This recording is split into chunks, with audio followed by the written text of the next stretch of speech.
$8 at 50 sentimo. Mama, ako na pong magdadala niyan. Mama, malapit na ang kaarawan ni Yaya. Pwede po bang humingi si Yaya ng regalo para sa kaarawan ko?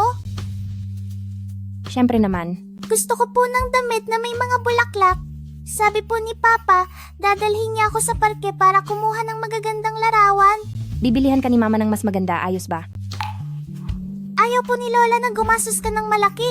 Tingin ko po ay maganda rin naman yung mura lang. Mama, gusto ko po itong isang ito.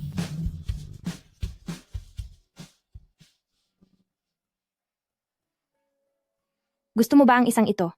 Opo. Sige, tara na.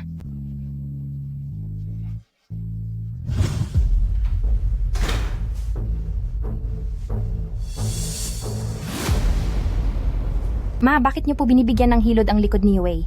Ang laki na niya, dapat ay may distansya na kayo sa isa't isa. Sa loob ng maraming taon, nakasanayan na namin ito ng nanay ko. Oo nga. Bakit ka ba masyadong nagugulat? Ginagawa ko na ito sa anak ko simula noong bata pa siya. Mahal, Ma, asikasuhin niyo muna ang ibang gawain. Sige na nga. Ikaw talaga? Nakahanap lang ng asawa? Nakalimutan na ang ina? Ano na naman ba itong kung ano-anong binibili mo? Ma, kaarawan na po ni Yaya. Ibinili ko lang siya ng bagong damit. Ang lakas ng loob mo, Jianing. Talaga bang wala ka ng respeto sa mga batas ng pamilya Fang? Ma, ako. Lumuhod ka. Huwag mong saktan si Mama. Wala kang karapatang magsalita rito, wala kang silbing bata ka. Lumayo ka sa akin. Yaya. Jianing, huwag mo akong piliting ulitin ito. Simulan mong banggitin ang pang-78 tuntunin ng pamilyang Fang. Ang araw-araw na panggastos pati na ang pambili ng pagkain ay dapat manatili sa loob ng $30. Ang mga gastos sa pagkain at damit ay kailangang dumaan muna sa mga lalaki sa bahay at humingi ng pahintulot sa mga nakatatanda bago payagan. Kapag pinayagan na, hindi ito dapat lumampas sa $100. Mukhang hindi mo naman pala nakalimutan. Sabihin mo, magkano ang bestidong iyan? 30 po. Anong 30? Nagpapakahirap ang anak ko sa pagtatrabaho sa labas habang ikaw dito sa bahay ay naglulustay ng pera, hindi ka na nga makapanganak ng lalaki, tapos nagagawa mo pang mag-aksaya ng pera araw-araw. Ma, parang awa nyo na. Lola, wag po si Mama. Bitawan niyo po si Mama. Kung hindi kita parurusahan ngayon, ay hinding-hindi ka matututo. Lola, wag mo siyang saktan. Ang tiyan ko. Sobrang sakit ng tiyan ko. Nagtago na ako ng impormasyon mula sa doktor at ang batang dinadala mo ay wala ring silbi at isa na namang babae. Kung mawala man ang bata, wala akong pakialam, deserve mo iyan. Anong nangyayari rito? Napakagulo na rito sa bahay. Mahal, tulungan mo ako. Papa, iligtas niyo po si Mama. Asawa ko. Asawa ko. Mahal ko. Mahal, kumapit ka lang. Ma, buksan niyo ang pinto. Pupunta tayo sa ospital. Mahal, mahal. Asawa ko, kumapit ka lang. Asawa ko, asawa ko. Huwag kang matutulog, huwag kang pipikit.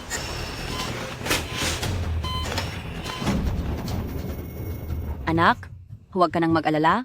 Iyang malas na babaeng iyan, siguradong hindi makakabuo. Ay, siya nga pala. Kamusta na kayo ng babaeng iyon? Ma, hinaan mo ang boses mo. Baka marinig ka niya. Babae? Anong babae? Asawa ko. Tubig.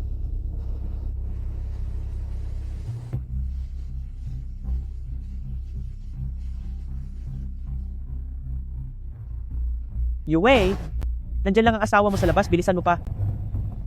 Anong ginagawa nyo? Asawa ko, paano mo nagawa sa akin ito? Ang tiyan ko. Asawa ko. Tulungan mo ako. Asawa ko.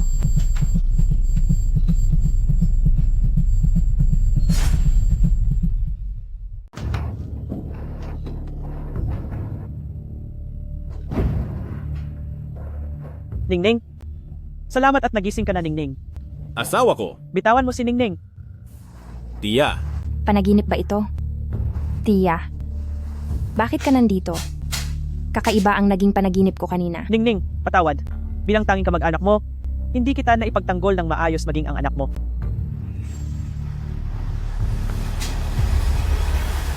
Ang bata? Nasaan ang anak ko? Mahal, nasaan ang anak natin? Wala yun, mahal. Huwag kang mag-alala. Magkakaroon pa naman tayo uli. Oo, magkakaroon pa uli. 4 na buwan na siya. Bakit? Malas lang naman ang batang iyon, di ba? Kung wala na, wala na. Sa susunod, bibigyan kita ng mga halamang gamot. Siguradong lalaki ang iluluwalwal mo. Lumabas ka!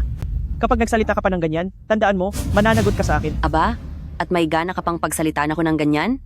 Akala mo ba gusto ko siyang pagsilbihan? Mahal ko, masamang magalit. Kaka-aksidente lang sa bata. Huwag ka munang masyadong mag-alala. Ganito lang talaga magsalita si nanay. Pagpasensyahan mo na. Fang Yue, may konsensya ka pa ba? Hinayaan niyang mawala ang sarili ninyong anak. Kung hindi dahil kay Ningning? Sa tingin mo ba makukuha mo ang posisyon ng Mengye Group General Manager? Baka gusto mong tanggalin kita sa trabaho. Hay nako, babae lang naman. Yung nawala, walang panghihinayang. Pwede pa namang bumuo uli. Para sa akin, ito ang paraan ng langit para protektahan ang ating pamilyang Fang. Umalis ang pampamalas na iyon para mapalitan ng isang tagapagmana ng pamilya, di ba? Anong pampamalas? Isang batang lalaki ang nawala sa inyo. Nabubuo na ang mga parte ng katawan nito. Lalaki, doktor, noong nakaraang buwan noong nagpatingin siya dito, malinaw na sinabi niyo sa akin na babae iyon. Bawal sabihin ng ospital ang kasarian ng bata. Huwag kayong maggawa-gawa. Ma, anong ibig sabihin nito? Sinasadya niyo bang mawala ang anak ko? Bakit lalaki ang isang ito?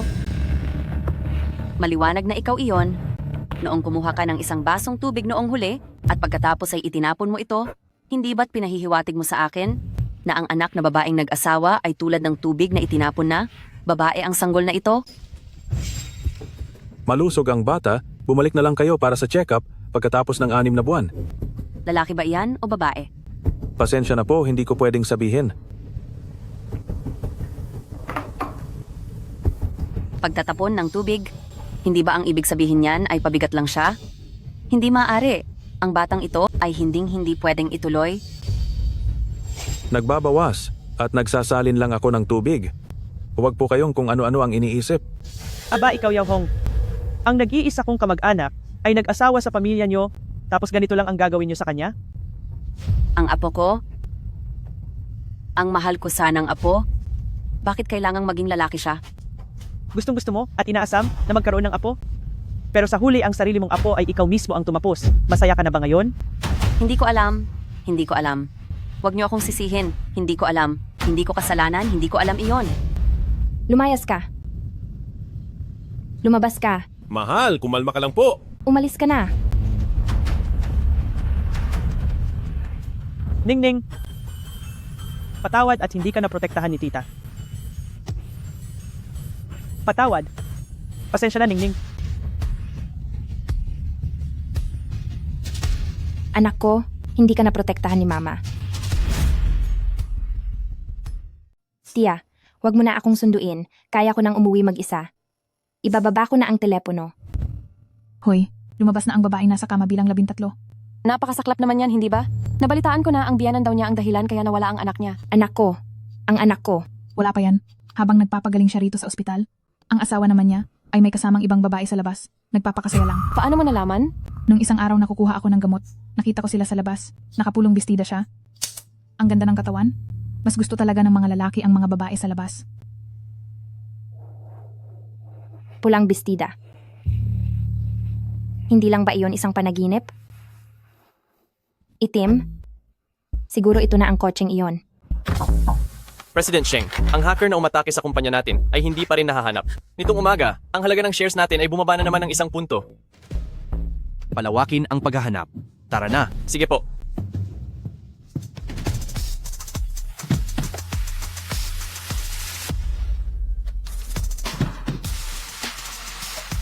Para po ba itong carpool? Boss, carpool po ba ito? Hindi. Ah, okay, alam ko na. Pamilya mo siya, di ba? Hindi naman ako nagrereklamo.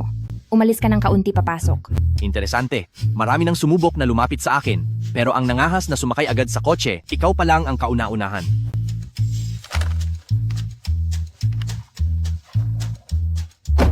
Tara na, Waishui Community. President Sheng, Umalis na tayo.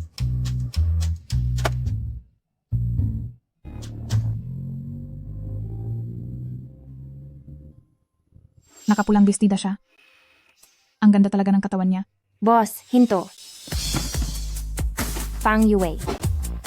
President Sheng, Larga na.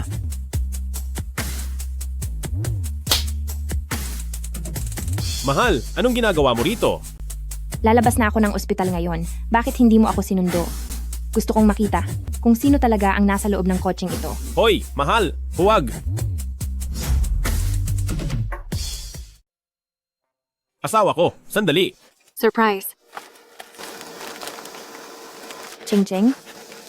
Bakit ikaw ang nandito? Asawa ko? Happy graduation sa ospital? Ano ito?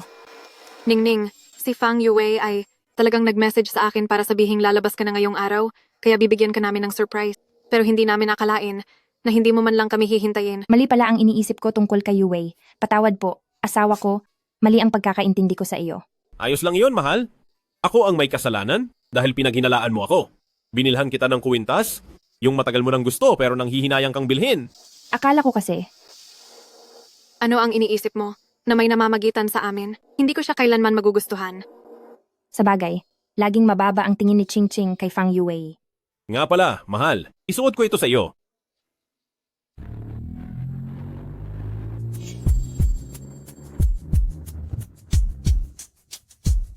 Bumalik ka, bilisan mo. ano po ang nangyari, President Sheng? Siya iyon, ang taong nagligtas sa akin noon.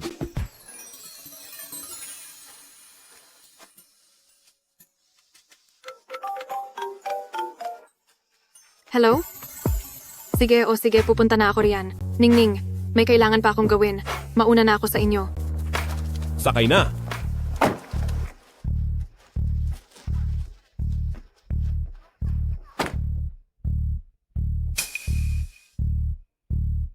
Stokings ng babae?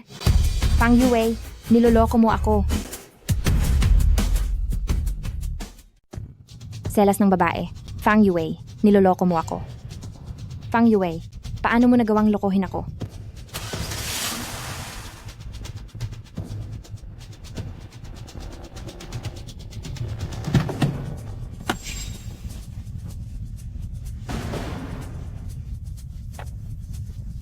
President Sheng, wala na ang tao. Hanapin mo siya, siguruhin mong mahahanap siya. Mama, miss na po kita. Miss ka rin ni Mama. Jianning, nakabalik ka na pala? Ipinagluto kita ng gamot, mabuti ito para sa katawan mo, halika. Ma, anong klaseng gamot po ito? Ito ba? Gamot ito mula sa ipis, isang tradisyonal na gamot para magkaanak ng lalaki. Bilisan mo at inumin mo na. Ma, ayoko po. Inumin mo? Ayoko po. Jianning, ikaw.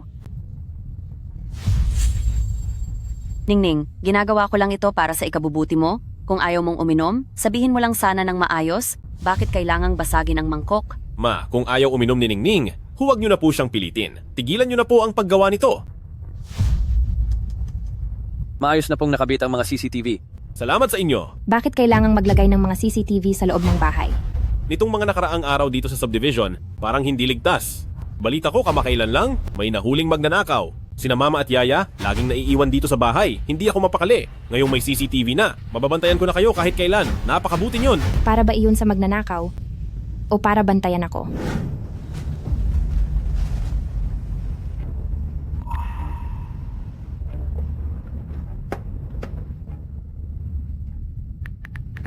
Ching Ching, hinala ko ay may babae si Fang Yue. Ano? Naglakas loob siyang magtaksil? Ningning, mamayang gabi habang tulog siya, tingnan mo ang cellphone niya. Tiyak na may makikita kang ebidensya. Ang pag-check sa cellphone, isang magandang ideya yan.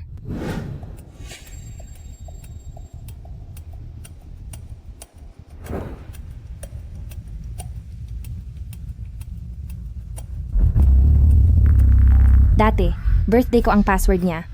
Ngayon, pinalitan na pala niya.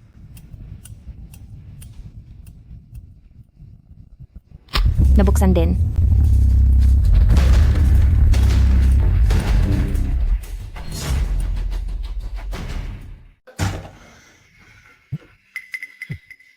Habi, nagri-ring ang phone mo. Kapartner ito sa negosyo. Sasagutin ko lang. Ha? Anong partner? Bakit kailangang tumawag sa personal na numero? Anong stockings? Wala akong alam dyan. Sandali, paano ko ba ito ipaliliwanag ng maayos? Fang Yue, matapos ng lahat, gagantuhin mo ako?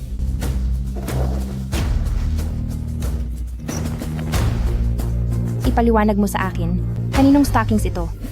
Bakit ito nasa loob ng sasakyan mo? Hindi, ganito. Mahal, namamali ka ng hinala. Ito.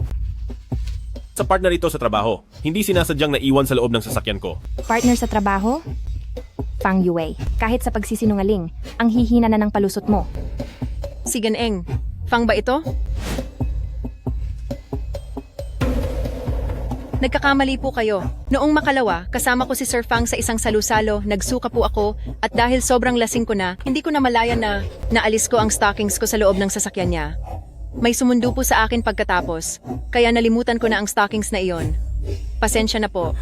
Pasensya na talaga. Anong klaseng pagkakataong iyan?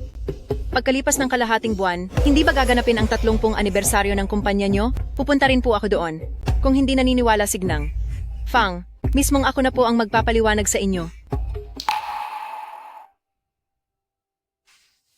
Miss Yang, pasensya na po. Naistorbo pa kita? Bakit mo itinatago sa akin ng pasikreto kanina? Mahal, ginawa ko lang iyon dahil natatakot akong magalit ka. Pero tingnan mo, iyan na nga ang nangyayari. Kung hindi ka talaga naniniwala, may dashcam ang sasakyan natin. Panoorin na lang natin para malaman mo ang totoo. Miss Yang, masyado ka ng maraming nainom. Magsusuka. Nasukahan ko ang binti ko. Sobrang dumi. Nakakadiri talaga. Mali lang pala talaga ang akala ko.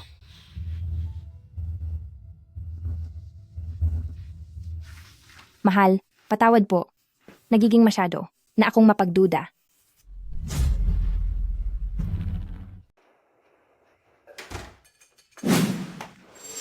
Mahal, bakit ka? Naliligo ng ganito kaaga? May pupuntahan akong client.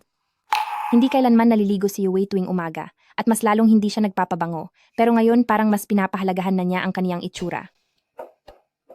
Sige na, hindi na muna ako kakain. Kayo na lang ni Yaya ang kumain dito sa bahay. May mahalaga pa akong gagawin kaya aalis na ako. Mahal, kumain ka muna kahit kaunti para hindi sumakit ang sikmura mo. Sige na, sige na, sige na. Kayo na lang ni Yaya ang kumain sa bahay. Sandali, pagkatapos nyo ay ihatid mo si Yaya sa paaralan.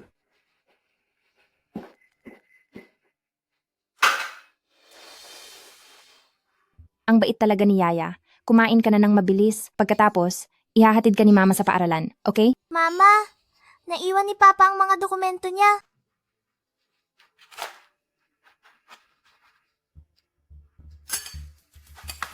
Mamaya ihatid ni Mama iyon kay Papa. Sige, kain ka na. Masarap ba?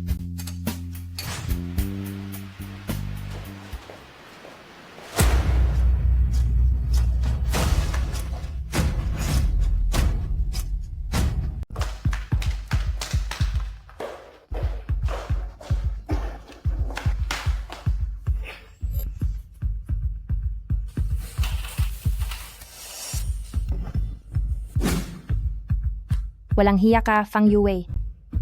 Nagtaksil ka na nga, nagawa mo pang pumunta sa bahay ng iba.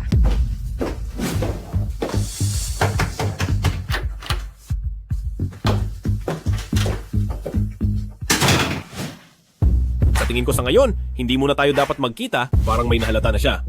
Ano, natatakot ka ba? Hindi naman ako natatakot. Pero ikaw, bakit mo ba ako laging inaakit?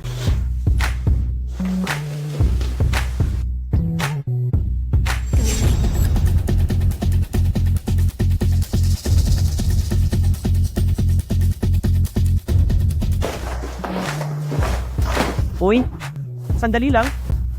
Maligo ka muna. Maligo muna.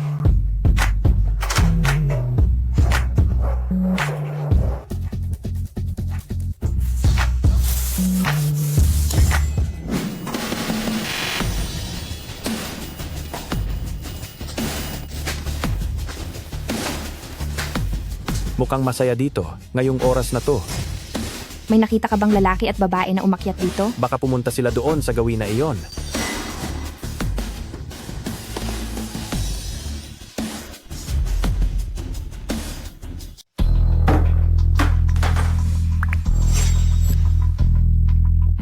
Bilis-bilisan mo. Ching-ching. Nahanap ko na ang kwarto ni Fang Yue. Ningning, parating na ako. Sige, Sino yan? buksan mo ang pinto, Fang Yue. Alam kong nariyan ka sa loob. Buksan mo ito. Buksan mo na ngayon din. Mahal? Ikaw. Paano ka nakarating dito? Naabala ko ba ang kaligayahan mo? Fang Yue, maging sa panlalalaki, pati sa bahay ng ibang tao ay ginagawa mo. Hindi yan totoo. Titingnan ko lang kung sino ba talaga ang kabit na yan. Ay naku. Hindi ganyan yon. Ano bang sinasabi mo, mahal? Anong sinasabing mong kabit? Manahimik ka. Fang Yue, nagtiwala ako sa iyo ng husto, pero nakuha mo pang magloko. Anong sinasabing walang kabit? Oras ng trabaho ngayon, bakit ka nandito? At siyang yan ang kalantari mo, di ba? Tungkol naman doon sa medyas, siguradong nagsabwatan kayong dalawa para lokohin ako. Hindi ganoon iyon, mahal. Ano bang pinagsasabi mo? Nagtatago sa loob ng banyo, ano? Tumahimik ka.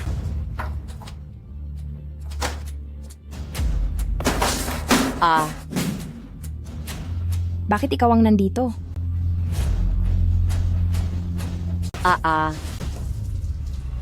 Jianing, anong ginagawa mo? Ma, okay ka lang po ba? Ma, anong ginagawa niyo rito? Kung wala ako rito, nasaan dapat ako? Laging daldal ng daldal itong si Yue. Sinasabi niya na kalalabas mo lang ng ospital at wag daw akong magalit sa iyo, kaya kinuha niya ako ng matitirhan. Tapos ito pa pala, hinabol mo pa ako rito. Jianing, para sa kabutihan mo yon, kaya ako pinatuloy si mama rito. Tapos ikaw naman? Naghihinala ka pa na may ginagawa akong mali, ano? Kung gayon, nagkamali lang ba ako ng hinala? Mahal, patawad po. Kasi, simula nang mawala ang bata, sobra-sobra na ang stress ko. Hindi ko naman ginustong maging ganito. Tama na? Jianing, sa tingin ko kaya ka nagkakaganyan ay dahil wala kang ginagawa sa bahay, kaya kung ano-ano ang iniisip mo. Hindi ba lagi kang galit sa akin? Ngayong umalis na ako ng bahay? Kontento ka na ba? Mahal, ako. Makinig ka, Jianing. Ganito kasi yan. Sa tingin ko ngayon, kailangan muna nating lumamig ang ulo. Ma, tara, ihatid na po kita pa uwi. Mahal, Ma.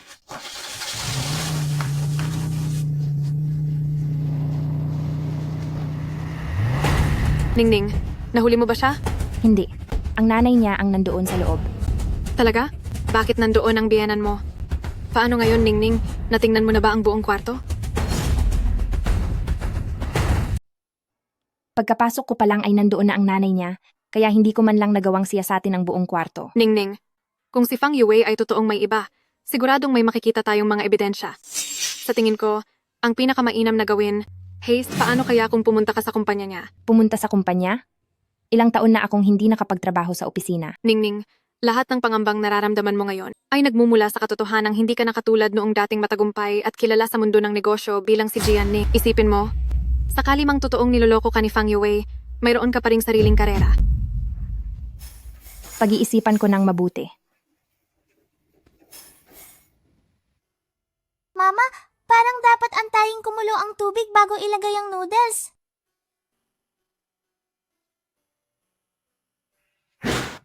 Mama? Yaya, gutom ka na ba? Ipagluluto ka ni Mama. Okay? Mama, wag na po. Ano iyon?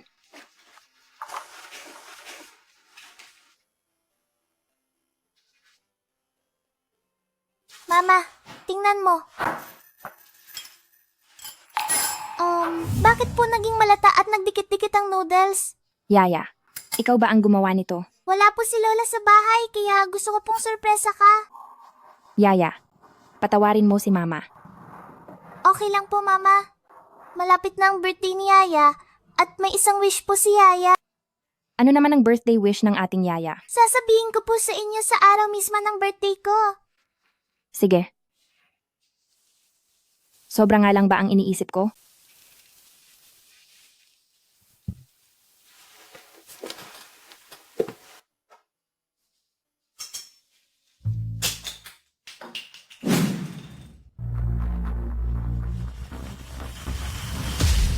Ang lipstick na ito, hindi ito sa akin.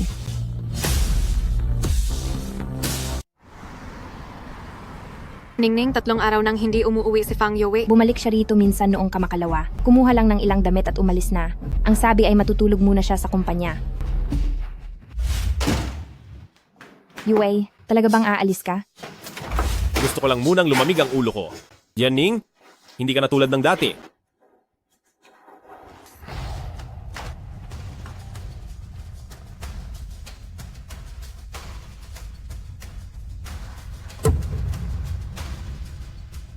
Kinuha niya ang lipstick. Titingnan ko kung sino ang gagamit ng lipstick na ito na kulay fuchsia. Eneng, Fang, bakit po kayo napunta rito? Masyadong busy si Yue nitong mga nakaraan. May sakit siya sa sikmura. Nag-aalala ako na baka hindi siya kumakain, kaya pinagdalhan ko siya ng pagkain. Ha?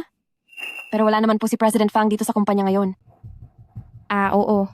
May pinupuntahan din siyang ibang mga kliyente sa labas. Siya nga pala, bumili si Ningning ng merienda. Nandoon lahat sa likod. Ipakuha mo na lang sa kanila. Sige po. Manilibre po si Madam ng merienda para sa lahat. Salamat po, madam. Salamat po. Madam, narito po pala kayo. Bilang personal na assistant ni Fang Yue, alam mo ba kung nasaan siya? Tungkol naman sa schedule ni President Fang, hindi ko pwedeng sabihin iyon sa ibang tao, pero madam, ang kinalalagyan ni President Fang, hindi niyo po ba talaga alam? Liu Yuan, bilang assistant niya. Dapat sa bawat oras at bawat sandali ay alam mo ang bawat galaw ng boss mo. Sige po, madam, naintindihan ko.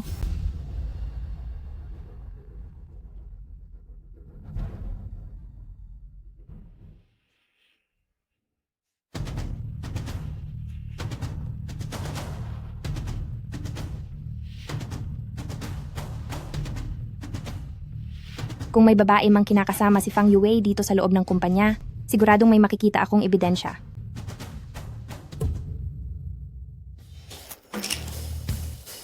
Vitamin?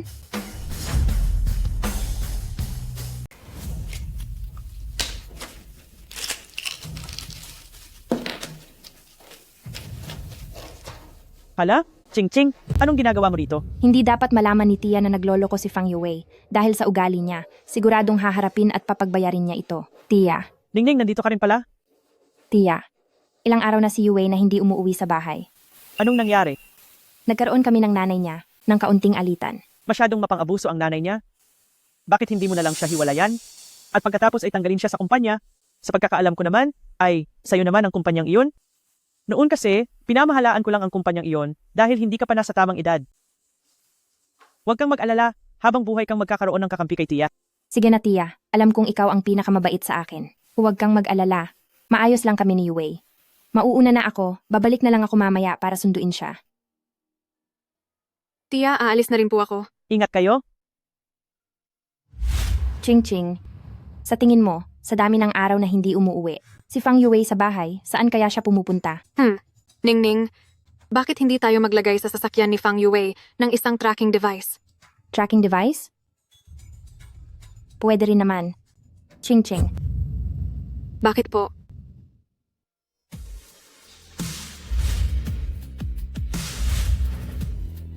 Ching-ching. Bagong bili mo ba tong lipstick? Oo, binigay ito ng kaibigan ko. Itong isang to, pinakabago to, sa season na to. Mag-ingat sa lahat, lalo na sa matalik na kaibigan. Dati ay hindi ako naniniwala, pero nalaman ko na ikaw pala at ang asawa ko ay nagtataksil sa akin. Ningning, saan tayo pupunta ngayon? Hanggang sa hindi ko pa sila lubusang nahuhuli, hindi muna ako dapat magpahalata. Ihahatid muna kita sa kumpanya, pagkatapos ay uuwi na ako, para tingnan kung babalik si Yue. Sige po.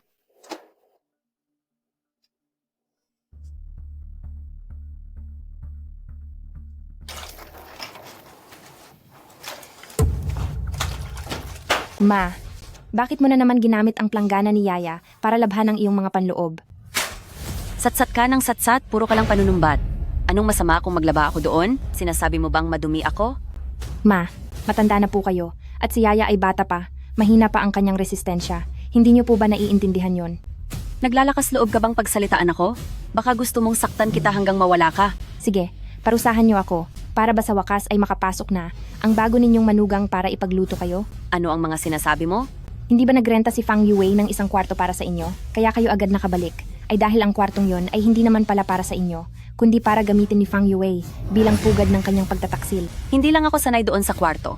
At hindi ako makatulog ng maayos sa kitang yon, maintindihan mo ba? Gutom na ako, bilisan mo at ipagluto mo na ako. Ayaw mong sumunod? haharapin mo ang galit ko at nagagawa mo pa talagang lumaban sa akin? Ma, anong wala pa ako rito? Hindi ba kayo marunong magluto? Bakit? Nang ikasal kami ni Yue, para bang nabaldado na kayo at nakalimutan nyo na pati magluto? Bakit? Noong nagpakasal kami ni Yue, biglang naparalisa ang kamay mo, pati pagluluto hindi mo na magawa? Ikaw? Ikaw? Ma, kung gusto mong manatiling payapa ang tahanang ito, mas mabuting manahimik ka na lang. Jianning? Wala bang nagsabi sa'yo na sobrang ingay ng boses mo? Walang hiya ka? Paano nakatagpo ang aming si Pamilyang Fang ng malas? Nakatulad mo?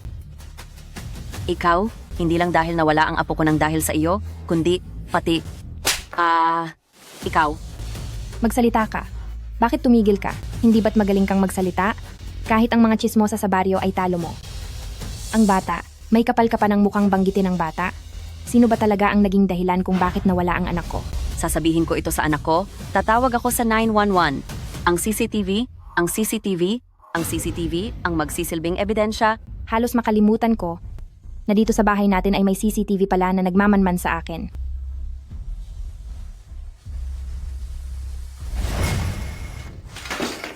Baliw. Ikaw, isa kang baliw. Ma, kahit ang pinakamabait na tao ay marunong ding lumaban kapag napuno. Ito na ba ang ibig sabihin ng hindi na pagtitimpi? Masarap din palang magwala minsan.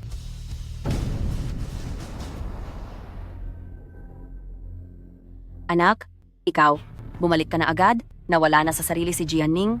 Nawala na siya sa sarili. Mama, kailan po ba babalik si Papa? Malapit na, kaya matulog ka na ng mabuti.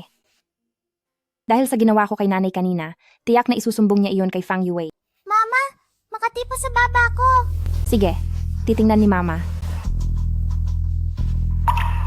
Halika rito, Yaya dadalhin kita sa ospital. Doktor, kumusta po ang anak ko? May impeksyon ang bata? Mayroon siyang sakit na pangbabae. Ano po? Ang mga gamit ba ng bata ay hiwalay sa inyo? Ginamit po ng lola niya ang planggana ng bata para maglaban ng panloob na damit. Iyon ang dahilan. Mula ngayon, dapat ay laging hiwalay ang mga gamit. Huwag ninyong isasama sa gamit ng bata, magbibigay muna ako ng reseta at bumalik kayo pagkatapos ng 1 buwan para sa check-up. Mama, ano po ang sakit na pangbabae? Yaya, isa lang itong maliit na problema. Basta uminom lang ng tama ng gamot si Yaya, galing ka agad. Mama, iinom po ng mabuti ng gamot si Yaya. Ang bait naman ni Yaya. Nga pala doktor, pakitingin naman po nito. Para saan po ang gamot na ito? Hindi ba Viagra ito? Matagal na kaming walang pagtatalik ni Fang Yue. Kailangan pa ba niya ng pampagana? Salamat, doktor. Fang Yue, sa loob ng 30 minuto, kapag wala ka pa sa bahay, maghiwalay na tayo.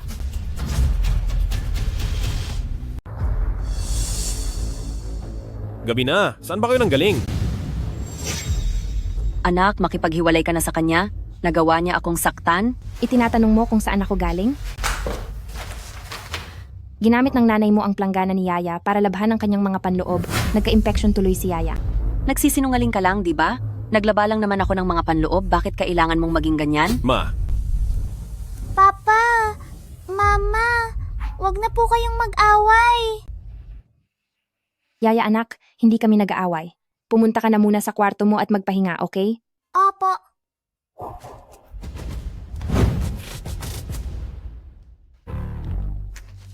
mahal, patawarin mo ako. Hindi ko alam na ginawa ni Mama ang bagay na iyon. Fang Yue. Kung ayaw mo na sa akin, maghiwalay na lang tayo. Hindi mahal, anong sinasabi mo? Paano tayo maghihiwalay? Hindi mo na ba ako mahal? Dapat ba akong ang magtanong niyan sa'yo? Fang Yue, kanino mo ibinigay ang lipstick na ito? Magsalita ka. Kanino mo ito ibinigay? Hayaan mong ako ang magsabi sa'yo. Kay Liu Qingqing ba? Tama?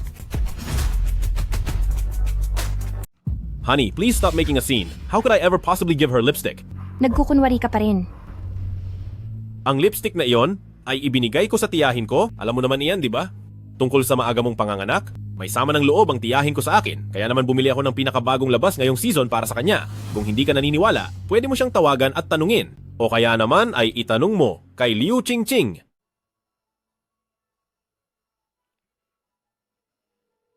Hello, Ningning? Ang lipstick mo, kanino galing iyan? Ang tinutukoy mo ba ay iyong lipstick ngayong season? Binigay sa akin iyan ni Auntie. Sabi niya bagay raw iyon sa kutis ko. Naintindihan ko na. Ibababa ko na ang tawag. Honey, naniniwala ka na ba sa akin sa pagkakataong ito? Hindi kaya. Nagkamali na naman ako ng hinala. Ningning, alam ko na ang pagkakaalis ng bata ay kasalanan ng nanay ko. Pero kailangan mong maniwala sa akin. Mahal kita at habang buhay kitang mamahalin. Alam ko na noon pa man na simula nang ang pangalawa nating anak ay nawala. Marami ka nang naiisip, nagiging mapagduda ka na. Nitong mga nakaraang araw na bumukod muna ako, sa totoo lang ay hindi ko lang alam kung paano ka haharapin. Pero ngayon ay alam ko na, nagkamali ako. Ganito na lang. Bukas, papaalisin ko na ang nanay ko sa bahay para hindi na niya tayo magambala. Ayos ba? Fang Yue, kailan mo ba? Ititigil ang pagbabalat kayo mo?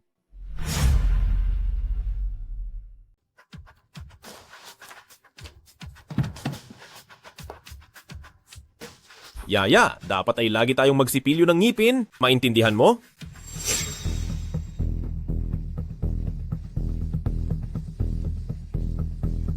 Asawa ko, galingan mo sa trabaho. Sige. Papa, birthday ko na sa susunod na linggo. Pwede mo ba akong dalhin sa amusement park para maglaro ng sandali? Siyempre, walang problema. Alis na ako.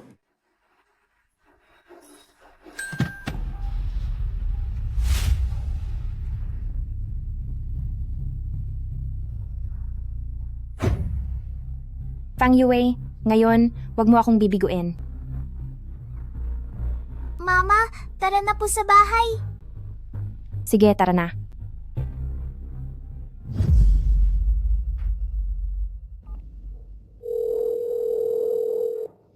Hello, magandang araw.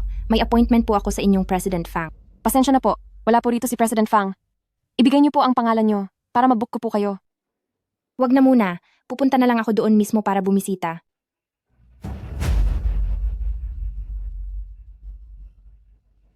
Sa probinsya? Oras ng trabaho ngayon. Bakit siya nandoon sa probinsya? Hello, asawa ko? Asawa ko, nasa opisina ka na ba? Kararating ko lang sa opisina. Huwag kang mag-alala. Pagkatapos ng trabaho ngayong araw, uuwi ako ng maaga para samahan ka. Fang Yue, tignan ko lang kung paano ka magdadahilan ngayon.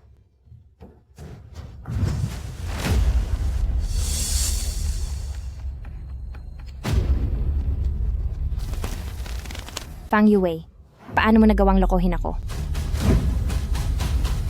Fang Yue, wala kang hiya. Fang Yue, walang hiya ka. Sister-in-law, anong ginagawa niyo rito? Chenchu. Kayo. Hahiram ko lang ang sasakyan ni Brother Fang para mag-camping kasama ang girlfriend ko. Oh, ikaw naman. Talagang dito pa kami sa labas na huli ah. Hindi kaya nilagyan mo ang sasakyan ng tracking device? Pero, Pasensya na, nagkamali yata ako. Brother Fang, umalis na ang sister-in-law mo. Hindi mo na kailangang magtago. Chensu. Ay salamat, buti na lang at nandito kayo sa malapit. Brother Fang, kailan po kaming mag-asawa pwedeng pumasok sa Mengye Group? Siyempre naman, pwede na. Pero kailangan mong mag-ingat. Ang sasakyang ito ay mukhang pinakialaman niya. Huwag na huwag kang papahuli sa kanya. Anong nangyayari? Ningning, hindi mo pa rin ba nahuhuli ang kabit na iyan? Maaari kayang ang kabit ay ikaw pala. Ching-ching. Hindi ko pa siya nahuhuli, pero may ilan na akong pinaghihinalaan. Ang isa ay si Yang Yan, ang partner ni Fang Yue sa negosyo. Ang isa pa ay si Liu Yuan, na secretary ni Fang Yue. Pero sa ngayon, wala pa akong sapat na ebidensya laban sa kanila. Ningning, bukas na ang pang-30 anibersaryo ng Mengye Group. Baka gusto mong pumunta bukas sa selebrasyon para maghanap ng anumang pahiwatig? Iyan din ang iniisip ko. Doon, darating si Yang Yan sa selebrasyon, at nandoon din si Liu Yuan. Mas madali ko silang masusubaybayan. President Sheng po, ang taong pinapahanap nyo, nahanap ko na po. Nasaan siya? Siya ang tagapangulo ng Mengye Group, ang pamangkin ni Qian Yue, at ang asawa ng general manager na si Fang Yue. Meron silang isang anak na babae, ngunit Ngunit ano? Ang Mengye Group na ito ay orihinal na itinatag ng mga magulang ni Miss Jian subalit dahil maagang wala na ang matanda. At noong panahong iyon ay hindi pa nasa hustong gulang si Miss Jian, ipinagkatiwala ang pamamahala kay Qian Yue. Fang Yue? Ang Fang Yue na ito, ano ang relasyon niya sa kanya? Ayon sa investigasyon, kamakailan lang si Fang Yue ay hinihinalang may ibang babae. Ituloy ang pag-iimbestiga. Masusunod po.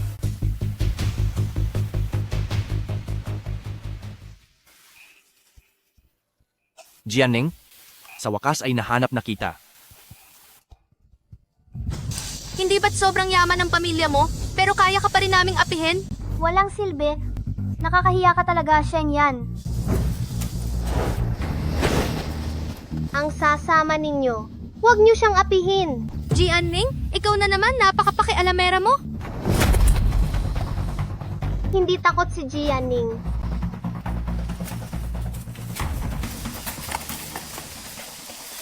Babantayan ko ang lugar na ito at babantayan din kita. Kapag nireseban ka pa nila uli, sabihin mo lang sa akin.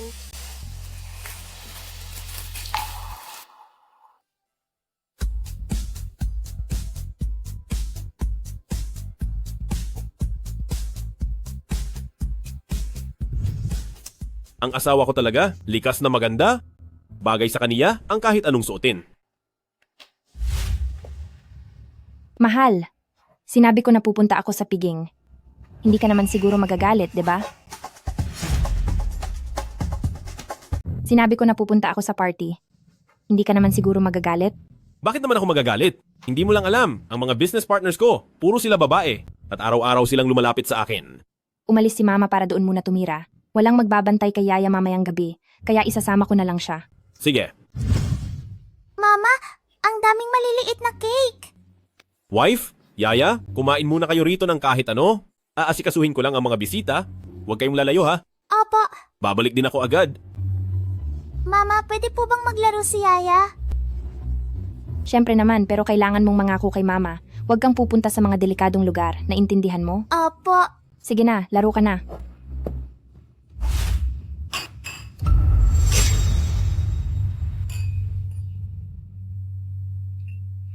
Ang daming tao sa party, ngayong gabi.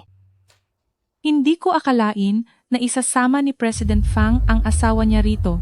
Kung hindi niya ako isasama, gusto mo bang isang sekretaryang tulad mo ang isama niya? Madam, ano po ang ibig ninyong sabihin? Bagay sa'yo ang pulang damit na iyan. Nasaan ka noong May 6?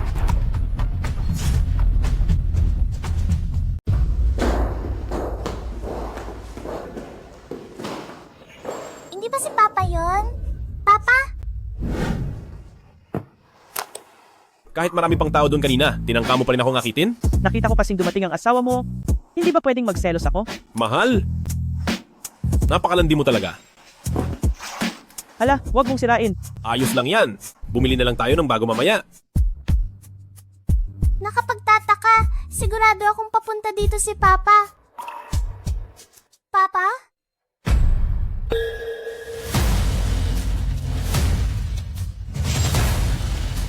Yaya. Yaya. Abulin niyo siya, bilis, dali. Mama, sasabihin ko kay Mama. Ma?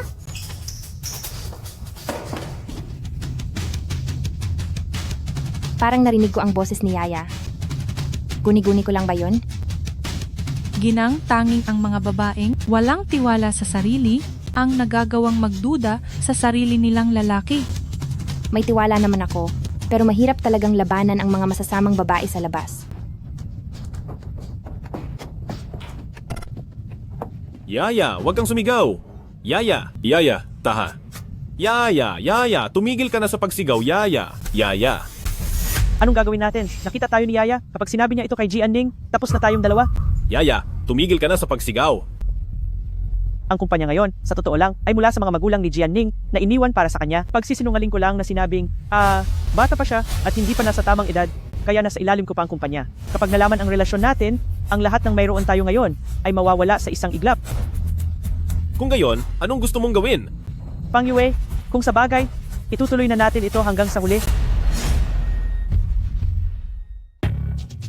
Baliw ka na. Anak ko ito.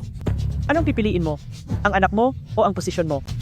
Kung ang anak mo ang pipiliin mo, hayaan mo na siyang umalis ngayon din. Pero kapag sinabi niya kay Jianing, ang lahat ng meron tayo ay mawawala ng lahat. Inaakala mo ba na ikaw pa rin ang kilalang President Fang ng ibang tao? Nananaginip ka lang. Ang posisyon mo at ang posisyon ko ay kailangang ibalik pareho. Ang kumpanyang ito ay pagmamay-ari ng pamilya Jian. Mama, bitawan niyo po ako. Gusto ko ang mama ko. Sa buong buwan ng Abril at Mayo, wala ako rito dahil sa trabaho. May mga resibo ang kumpanya. Kung hindi po naniniwala ang ginang, ay maaari niyo po itong suriin.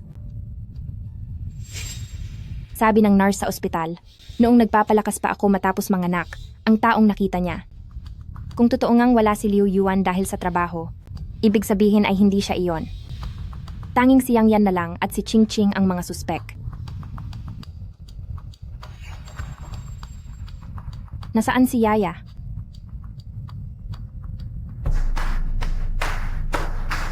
Yaya?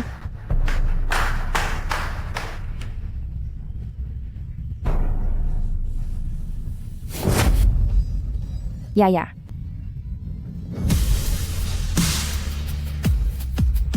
Yaya?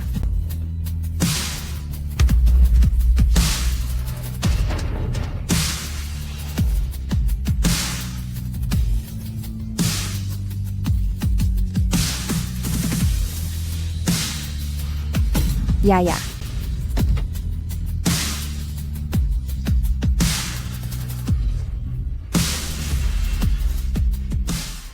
Yaya?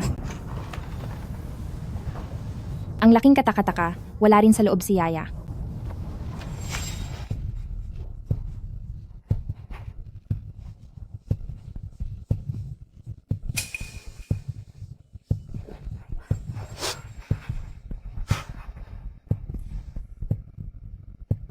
Yaya. Yaya. Yaya. Yaya, patawad po. Hindi kayang mawala ng iyong ama ang lahat ng meron ako ngayon.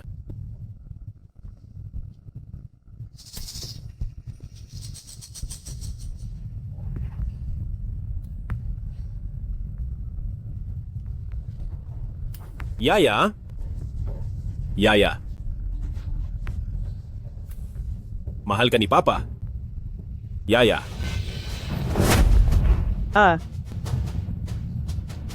Saan mo dadalhin ang anak ko? Saan mo dadalhin ang anak ko? Yaya. Huwag kang mag-alala. Walang makakaalam na tayo ang gumawa nito. Yaya. Napakasakit. May batang nahulog.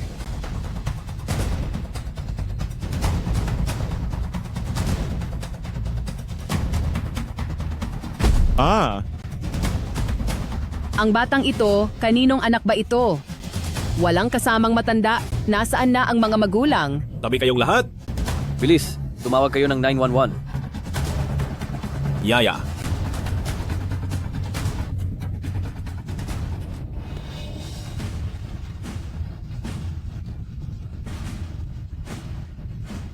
Yaya. Yaya. Yaya, gumising ka. Ako ang nanay mo, Yaya. Yaya, gising na. Hindi kayang mawala ni Mama sa buhay ko, Yaya. Pagkatapos ng araw na ito, bukas ay kaarawan mo na. Ang iyong kahilingan sa kaarawan, hindi mo pa nasasabi kay Mama. Gising ka na, Yaya. Imbestigahan nyo. Lahat kayo mag-imbestiga. Ano ba ang nangyari? Yaya, Yaya. Huwag mo namang takutin si Papa, pwede ba? Di ba lagi mong sinasabing gusto mong pumunta sa amusement park? Sa kaarawan mo? Sa iyong kaarawan, dadalhin ka ni Papa at Mama sa amusement park? Ayos ba yon? Tiyak na matutupad ang hiling mo para sa kaarawan mo, Yaya. Tabi po kayo. Tabi. Doktor. Tumabi kayo! Tabi! Tabi! Yaya. Yaya. Yaya.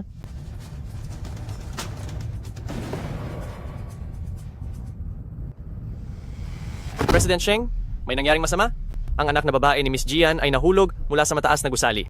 Sundan mo sila. Kumuha ka ng pinakamagaling na doktor para sa kaniya. Pasensya na po. Ginawa namin ang lahat ng aming makakaya.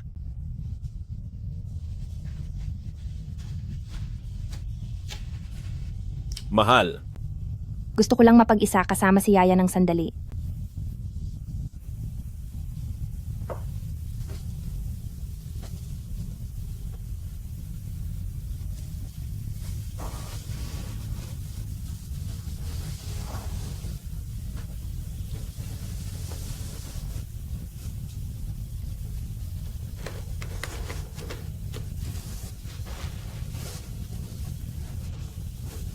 Yaya, nilalamig ka ba? Kung dito tayo magdiriwang ng kaarawan mo, malulungkot ka ba?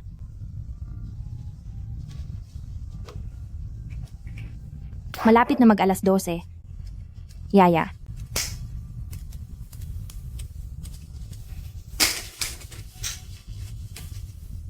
Maaari ka na uli humiling para sa iyong kaarawan.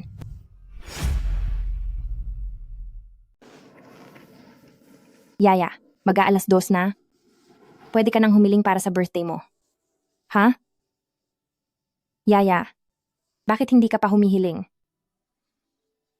Masyado ba itong maliit? Hindi mo ba gusto? Pasensya ka na. Yaya, maraming pinuntahan si Mama ng mga cake shop ngayong araw, pero lahat sila sarado na. At dito na lang ang may natitirang maliit na cake. Pagtiyagaan mo muna ito. Sa susunod na pagkakataon, bibilhan ka ni Mama ng mas malaki. Okay ba?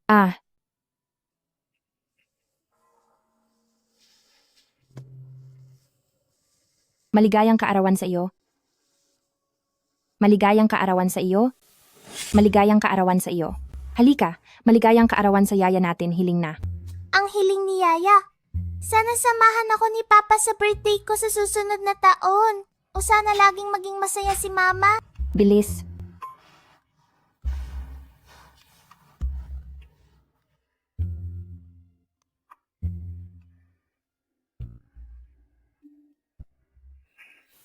Yaya?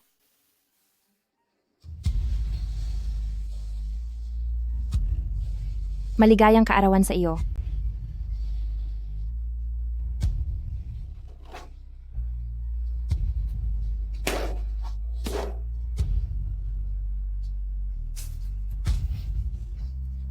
Yaya. Yaya, paano na si Mama kung wala ka? Patawad. Kasalanan ito ni Mama. Hindi dapat ako pumayag na mapalayo ka sa akin. Pasensya ka na.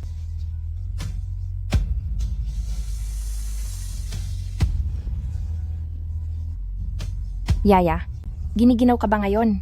Painitin natin ang pakiramdam mo. Okay ba?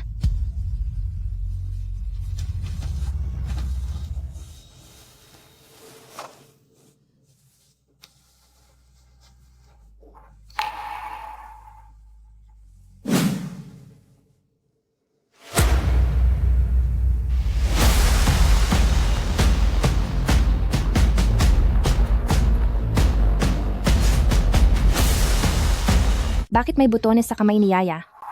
Maari kayang. Ang nangyari kay Yaya ay hindi aksidente, kundi may gustong manakit sa kanya.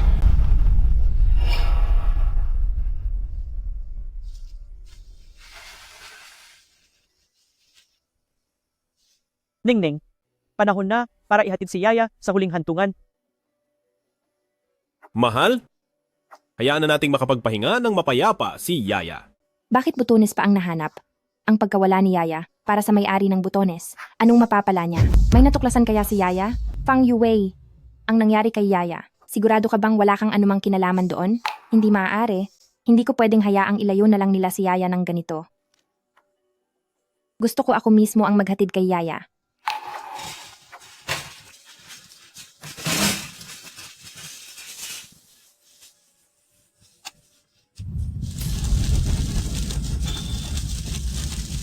Yaya, patawad.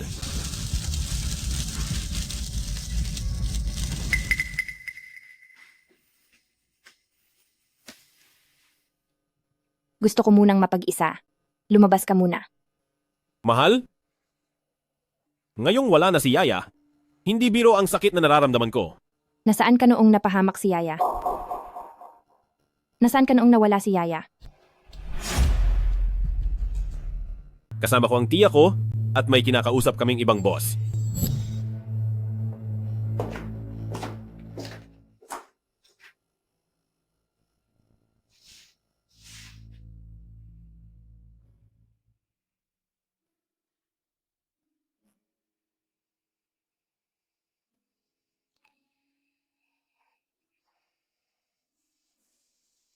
Yaya, parang nanaginip ang nanay. Isang bangungot.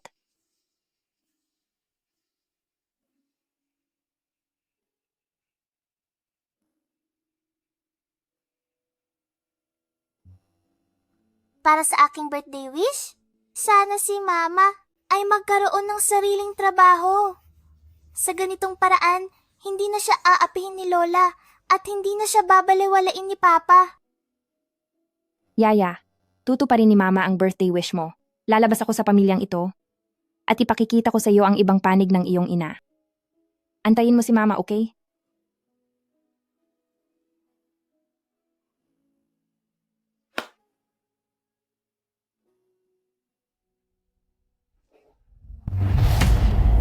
Yaya, hahanapin ni Mama ang may gawa nito sa iyo para pagbayarin sila.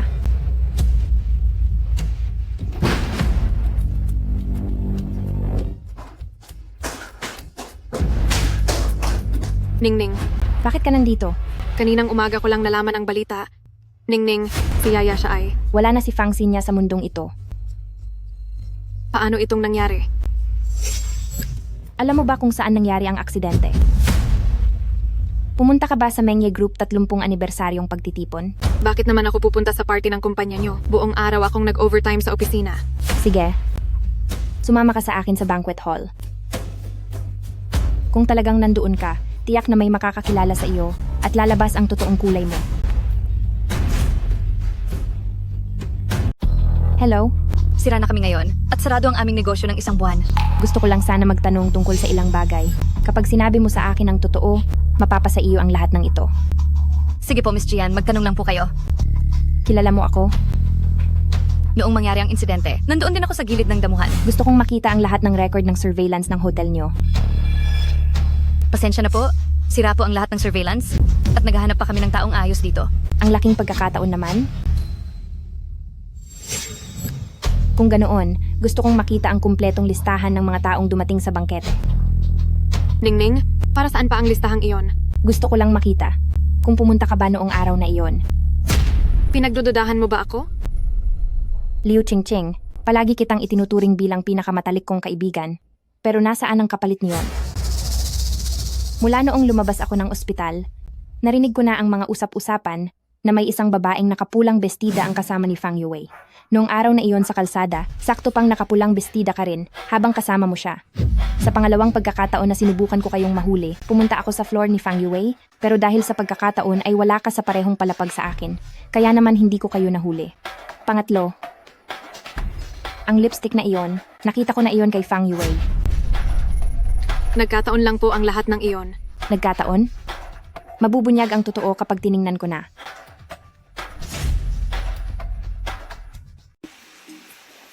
Wala. Wala siya rito. Hindi sa kaniya ang butones na ito. Ningning, ilang taon na tayong magkakilala.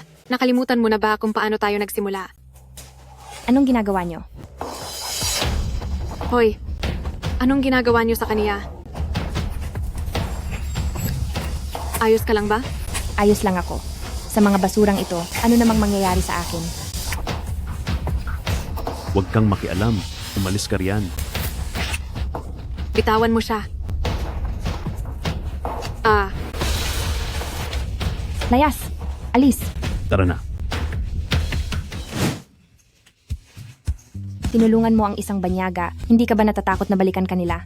Sila ang may kasalanan, hindi tayo. Dapat laging panig sa tama. Bakit matatakot? Simula ngayon, magkaibigan na tayo. Ako si Jian Ning. Ako naman si Liu Qingqing.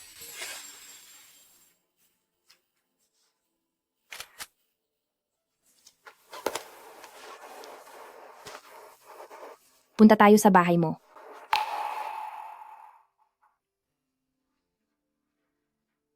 Walang mga damit na nawawalan ng butones. At talaga namang hindi ko nakita na may ganoong damit si Qingqing. O baka naman, mali ang lahat ng hinala ko? Ningning, kung hindi ka naniniwala sa akin, pwedeng tignan ang CCTV sa kumpanya. Bukod sa kumpanya, wala na talaga akong pinuntahang iba. Qingqing, hindi ko na alam kung sino pa ang pagkakatiwalaan ko sa mga tao sa paligid ko. Ano ba talaga ang nangyayari? Ang nangyari kay Yaya ay mukhang hindi isang aksidente. Ningning, Ipaliwanag mo ng maigi. Pumunta ako sa party dahil gusto ko talagang mahuli ang mga ebidensya ng pagtataksil ni Fang Yue. Kaso nakasalubong ko si Liu Yuan at noong muli kong makita si Yaya, ay nasa damuhan na kami. Pananakit. Siguradong sinadya ang pananakit na ito. Pero noong araw na iyon, si Liu Yuan, kasama ko siya buong oras, kaya imposibleng siya iyon. Susuriin ko ang iyong mga dinaanan para makasiguro sa nangyaring ito. Nagtataka lang ako. 'Di ba noong una, may iba pa tayong pinaghihinalaan? Oo, at siyang yan iyon. Pero noong araw na iyon, mula umpisa hanggang dulo, hindi naman siya sumulpot sa party. Eh, anong pang hinihintay natin? Magsimula tayong mag-imbestiga kay Yang Yan. Sige.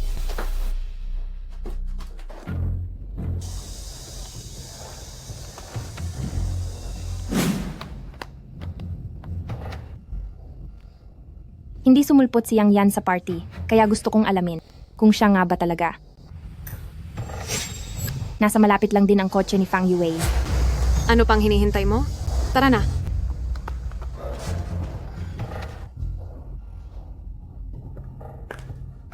Mauna ka na sa front desk para magtanong. Dito lang ako magbabantay. Sige po.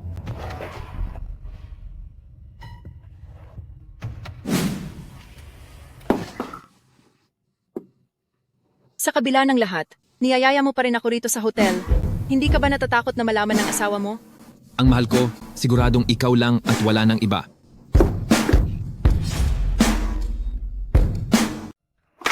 Hello po. Ang taong kalalabas lang po kanina, kaibigan ko po siya. Gusto ko lang po itanong, saang kwarto po siya naroroon? Pasensya na po, pero may regulasyon po kami rito na bawal pong maglabas ng impormasyon tungkol sa ibang tao. Ano bang masama kung i-check mo para sa akin? Malamang na nambababae ang asawa ko. Gusto ko lang talagang malaman. Pasensya na po talaga, ma'am. Hello, magche-check-in ako. Gusto ko ang pinakamagandang kwarto sa floor 15. Miss Liu, ang kwarto niyo po ay sa 1501. Salamat. Ching-ching. Maasahan ka talaga. Maraming kuwarto sa hotel na to. Kaya kailangan nating maghiwalay para hanapin siya. Sige.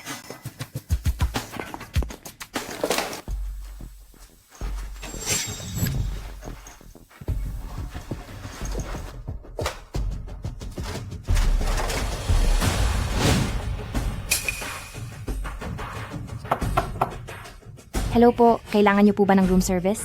Hindi na. Hindi siya yon.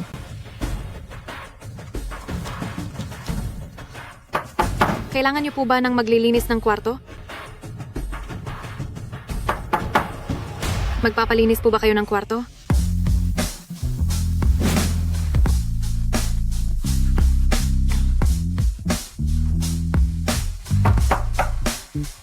Hello po, kailangan niyo po ba ng room service? Hindi. Magpapalinis po ba kayo ng kwarto?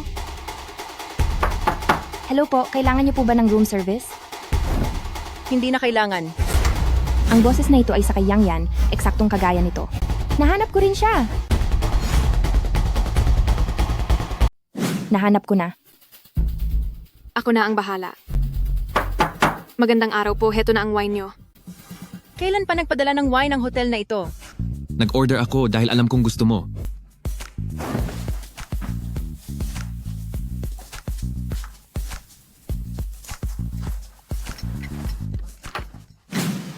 Ikaw? Nandito ba sa loob si Fang Yue? Sino ang nagbigay sa inyo ng karapatang pumasok basta-basta? Walang Fang Yue dito. Wala rito? Malalaman natin kapag tiningnan ko. Nandito na ako sa harap niyo. Kaya sa tingin niyo ba, kailangan niyo pang magtago? Jianning, unang beses pa lang nating magkita. Kaya wala namang dahilan para maging ganito kalala ang sitwasyon. Ang asawa ko ay nasa kama ng ibang tao. Tapos kakausapin mo pa ako ng ganyan? Tabi.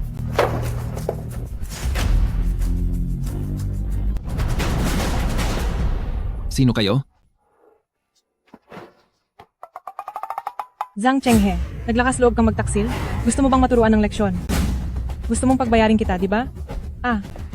Asawa ko. Ay, teka. Ikaw na malanding babae ka. Naninira ka ng pamilya, no? Lumabas ka riyan. Tingnan ninyong lahat, ang malanding babaeng ito. Inaakit ang asawa ng iba. Ngayon din. Tama na yan. Hindi lang iisang tao ang may kasalanan sa pagtataksil. Pareho kayong may pananagutan. At sino ka namang babae ka? Gusto mo ring akitin ang asawa ko, di ba? Ako. Uy. Pasensya na. Makikiraan lang ako. Kung matapang ka talaga, turuan mo ng leksyon ng lalaki mo. Anong mapapala mo kung isa lang ang sasaktan mo?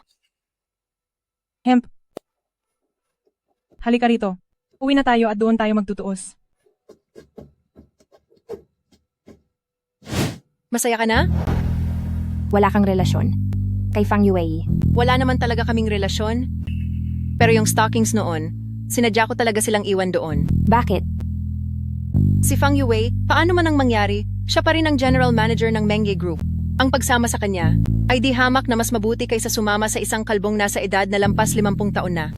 Sa ika-30 anibersaryo ng Mengge Group, nasa listahan ang pangalan mo, pero bakit wala ka roon sa mismong event? Alam ko kung ano ang balak niyo.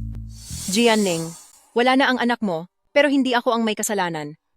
Pumunta ako sa selebrasyon at alam ko pa kung sino ang tumapos sa anak mo. Sino? Hindi ko masyadong nakita ang mga mukha nila, pero masasabi ko sa inyo, isang lalaki at isang babae. Kung sino man sila, hanapin niyo na lang sila ng mag-isa. Dahil kay Fang Yue, naging miserable ang buhay ko, kaya gagantihan ko rin siya. Ningning, anong gagawin natin? Ang mga pumunta sa handaan, maliban sa opisina, tanging si Yang Yan lang. Dahil hindi ito si Yang Yan. Posibleng tao ito sa kumpanya. Pupunta ako sa kumpanya. Tara. Diretso na tayo agad doon? Papasuri ko na lang muna kay tita. At saka, kung pupunta ako sa kumpanya, si Fang Yue, siguradong maglalabas ng ebidensya. Ito ang pinakamabuting opsyon para sa akin. Sige. Hay, wag mo na munang isipin iyon. In fairness naman sa lalaking iyon, ang gwapo na, tinulungan ka pa. Parang nakita ko na siya dati. Nakita na? Baka na mali lang ako. Ching-ching, umuwi ka muna. Pupunta muna ako sa kumpanya. President Sheng, ang kuha sa CCTV ng Blue Moon Hotel ay kalahati ng na-restore. Ang iba pang mga video ay kasalukuyan pang inaayos. Ngunit ang nilalaman ng video na ito ay hindi magugustuhan ni Miss Jian. Posibleng hindi niya ito matanggap. Ibibigay pa rin ba natin ang ebidensyang ito kay Miss Jian? Dahil nahanap natin ang tungkol sa Yang Yan, ibig sabihin ay malapit na tayo sa katotohanan. Maghintay pa tayo ng kaunti. Naniniwala akong hindi lang siya basta isang magandang mukha na walang silbi. Tama po kayo riyan. Ang Miss Jian na ito ay nakaya mula sa pasilidad. Napalihim na kunin ang sarili niyang anak. Ang tapang na yon ay wala sa ibang tao. Kukunin ko na ang anak ko. Salamat.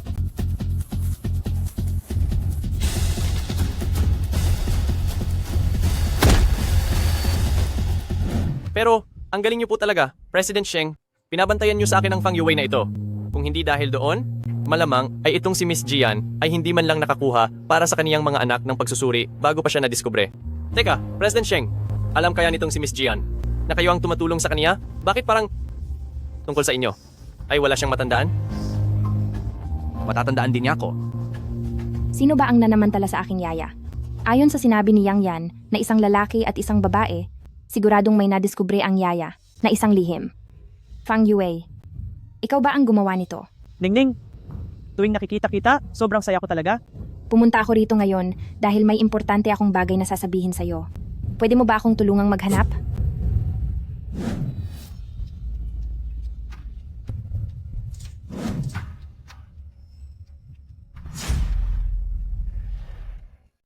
Ningning, anong hinahanap mo? Pwede mo ba akong tulungang makahanap ng trabahong maganda ang sweldo? Ay nako, batang ito, dumiretso ka na lang sa kumpanya. Sa'yo naman talaga ang kumpanyang ito. Kapag bumalik ka, si Tia pa ang magtatrabaho para sa iyo. Napag-isipan ko na. Ang pinakamalaking pangarap ni Yaya noon ay sana ay matupad ko ang sarili kong mga pangarap na hindi nakakulong lang sa bahay. Sayang nga lang, wala na siya para makita ito. Ningning, alam ni Tia na nasasaktan ka. Si Tia naman, wala rin kasing sariling anak, kaya naman itinuring na kita bilang sarili kong anak. Kailangan mo akong pagkatiwalaan, ako ang laging magiging matibay mong sandigan. Tian Yue. Mahal? Bakit ka napadpad dito? Habi, bakit ang tawag mo kay Tia ay sa pangalan lang? Naku! Dito sa kumpanya, hindi ko naman pwedeng basta tawagin lang siya na Tia, di ba? Ano na lang ang iisipin ng iba sa akin? At ano ang iisipin nila sa kanya? Naku Ningning, siya. Hindi niya ako tinawag na Tia dito sa loob kaya ayos lang.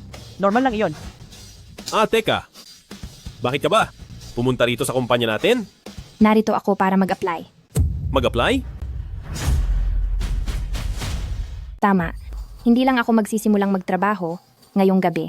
Tatabihan ko rin si Tia sa pagtulog. Tia, ang tagal na nating hindi natutulog ng magkatabi. Kaya ngayong gabi, pupunta ako sa bahay mo. Ikaw talaga, mula nang magpakasal ka, hindi mo na nagawa pang makitabi sa akin sa pagtulog.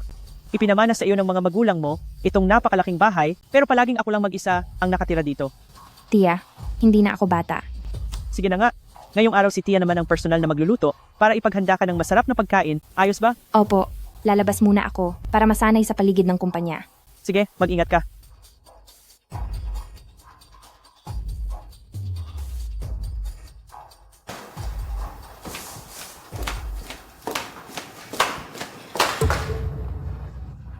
Hindi maaari. Paano itong nangyari sa iyo?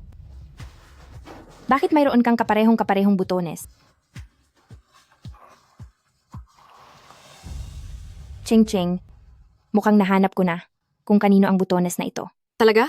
Sino? Kailangan ko pa ng huling kumpirmasyon. Kahit papaano nakita ko na ang suot niyang damit ay walang kahit anong sira. Dapat kong mahanap ang damit na isinuot niya noong araw na iyon. Ningning, huwag mo sanang hayaang mapahamak ang sarili mo. Bakit hindi mo sabihin sa akin kung sino para makasama mo ako? Hindi ako makapaniwala. Bigyan mo pa ako ng kaunting oras. Ngayong gabi, pupunta ako kay Tia, siguro mamayang gabi. Ay magkakaroon na ng kasagutan.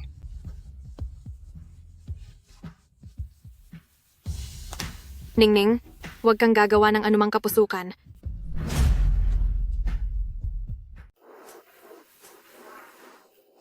Kamusta?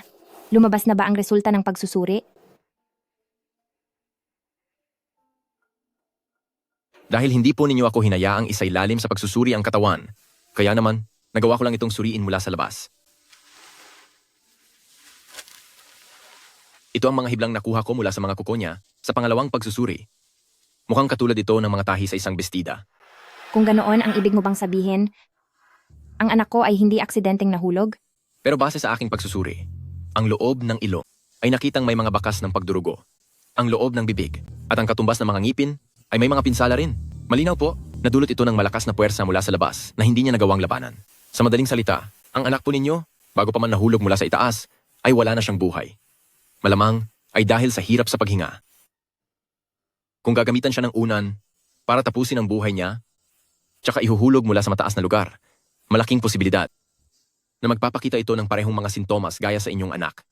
Ang gumawa nito sa anak ko, sisiguraduhin kong sila ay pagbabayarin ko. Miss Gian, nagpapakita na ang katawan ng mga pasa. Mas mabuting ayusin na agad ang labi niya. Ihanda ninyo ang lahat ng impormasyon. Kapag nahanap ko na ang may gawa nito, lahat ng ito ang magiging ebidensya ko. Ningning, ngayong araw na ito, marami akong nilutong ulam, pati dumplings ay nagawa ko na. Mamayang gabi, dapat ay marami kang kainin. Tia, gusto ko pong puntahan ang kwarto ng mga magulang ko. Simula kasi nang mawala ang mga magulang mo, pakiramdam ko ay narito pa rin sila. Kaya ang kwartong iyon, hinayaan ko lang na bakante para sa iyo talaga iyon. Mamaya ay magluluto kami ni Yue, kaya tignan mo na muna iyon mag-isa, ayos ba? Sige po. Yue, tulungan mo ng mabuti si Tia. Walang problema.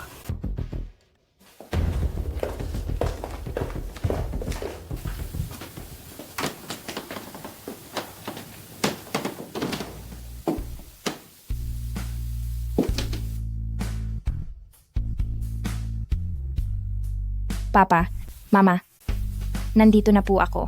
Ang bilis talaga ng panahon. Ang anak niyong paborito, hindi akalaing balang araw, ay dahil lang sa pag-ibig ay makakalimutan ang sarili. Kailangan ko na lang ng huling kumpirmasyon at kahit man lang makita ang kanyang damit na walang anumang sira.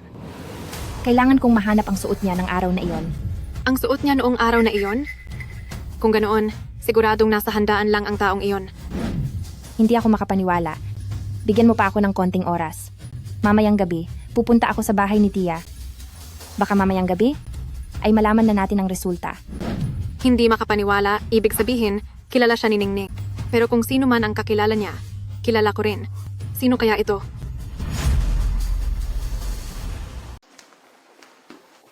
Gabi na, hindi ka pa rin ba uuwi? Ano pang ginagawa mo rito sa kumpanya? Ikaw? Ano bang klaseng pananalita yan? Siya si President Sheng. Hay nako, Pasensya na po, President Sheng. Hindi ko po alam na kayo ang boss ko. ayos lang. Iyong babae noong nakaraan?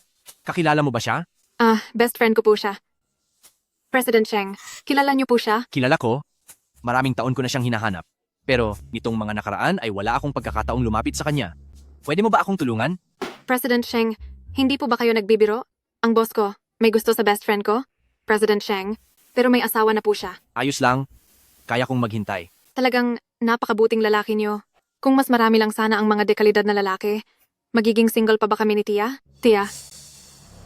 Oo nga pala, ang makapagpapamangha ng husto kay Ningning at ang sinabi niyang paninigurado sa pagpunta ngayong gabi sa bahay ni Tia, ibig sabihin, ang taong pinaghihinalaan niya ay walang iba kundi si Tia? Ibig sabihin ba ang pinaghihinalaan niya ay ang tita ko? Anong nangyari sa'yo?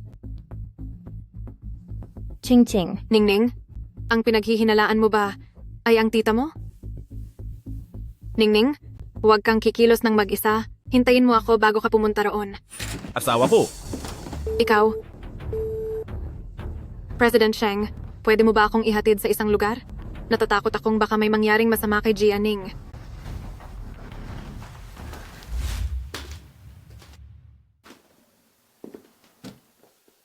Namimiss mo na naman ba ang mga magulang mo? Bata pa lang ako. Naaksidente na ang mga magulang ko. Maaga silang nawala. Ako mismo ang naghatid sa kanila sa huling hantungan. Hindi ko inakalang darating ang araw. Na ako mismo ang maghahatid sa sarili kong anak. Fang Yue. Sabihin mo sa akin, dahil ba ito sa malas ako, o may nagawa ba akong mali? Mula nang sumama si Yaya sa akin, hindi siya nakaranas ng ginhawa. Sa halip ay puro hirap ang dinanas niya. Dahil kahit pa babae si Yaya, dahil lang sa babae siya, ayaw sa kanya ng nanay mo, at lagi mo ring sinasabing busy ka sa trabaho. At wala kang oras para sa kanya. Asawa ko. Huwag kang mag-alala. Magkakaanak pa tayo ulit. Magkakaanak pa tayo ulit, Fang Yue. Matino ka pa ba? Pwede tayong magkaanak ulit, pero paano si Yaya? Babalik pa ba siyang buhay? Dahil sa nanay mo ay nawala sa akin ang lahat. Lumabas ka. Sabi nang lumabas ka. Fang Yue, lumabas ka na. Sige, lalabas na ako.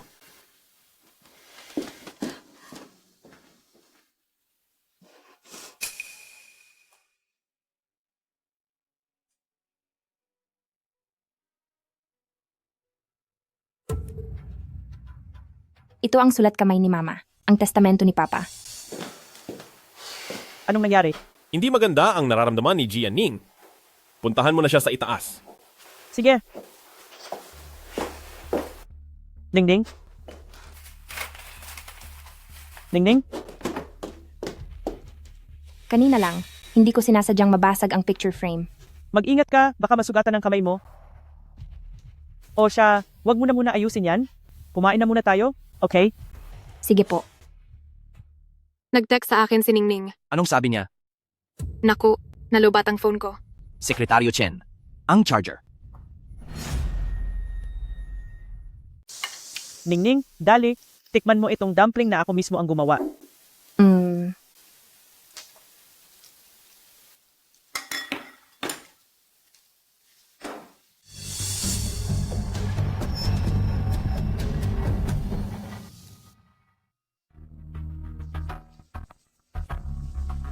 Tita, ang mga ginawa mong dumpling ay napakasarap talaga. Oo nga, asawa ko. Napakaraming inihandang ulam ni tita. Tikman mo rin ang mga ito. Alam kong, dahil wala na si Yaya, masama ang loob mo. Kaya naman, sa mga susunod na araw, mamasyal muna tayo. Pumunta tayo sa iba't ibang lugar. Ano? Okay ba sa iyo? Sige po. Heto, kainin mo itong ulam na to. Masarap din ito, heto oh. Ayos ka lang ba? Naku, wag mo nang punasan. Tingnan mo, puno na ang damit mo. Halika, Ningning, dadalhin kita para makapagpalit ng damit. Ayos lang po, wag na. Marumi na ang buong damit mo. Magkasing laki lang naman tayo. Tara, ibibigay ko sa iyo ang sa akin. Halika na.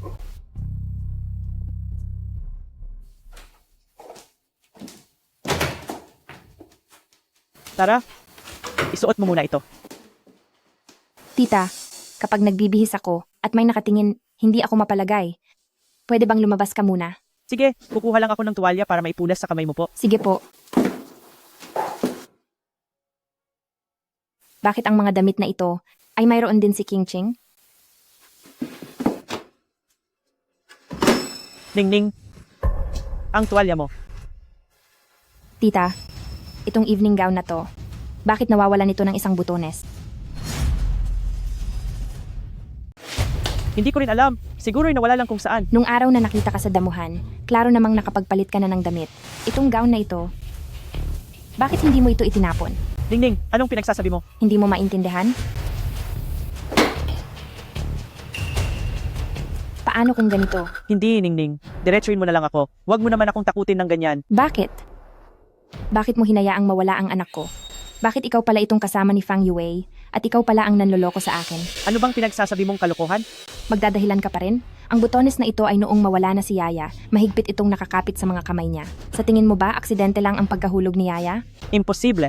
Sa tingin ko rin ay imposible dahil napakabuti at mapagmahal ng tita ko sa akin. Kaya paano niya magagawa ang ganitong kasamang bagay? Ang mga ganitong damit, meron din halos lahat si Ching Ching. Talagang plinano mong simula pa lang ay ibintang ang lahat kay Ching Ching. Tama ba? Ningning, baka naman. Kakaalis lang ni Yaya kailan lang at alam kong masama ang loob mo. Kaya mo nagagawa ito. Sige. Ayaw mong aminin ang tungkol sa pagkawala ni Yaya. Pero paano naman ang nangyari sa mga magulang ko? Alam mo na pala. Salamat at may kuryente na rin. Bilis! Anong sinabi ni Jianning?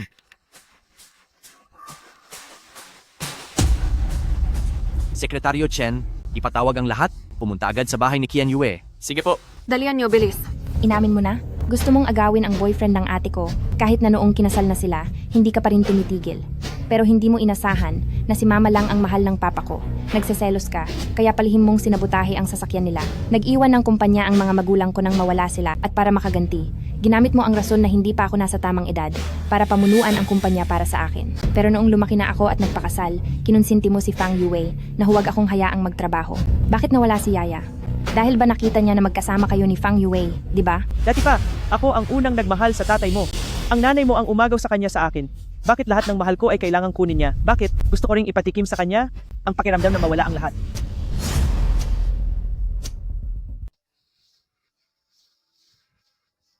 Huy, ate! Narito na ang kapatid ko. Bilis, umalis ka na. Ate, hindi ba iyan si Jian Xiao? Ang anak ng pamilyang Jian? Kilala mo ba siya? Gusto ko talaga siya? Hindi ko siya kilala. Kung hindi mo siya kilala, ibig sabihin ay pwede ko na siyang lapitan.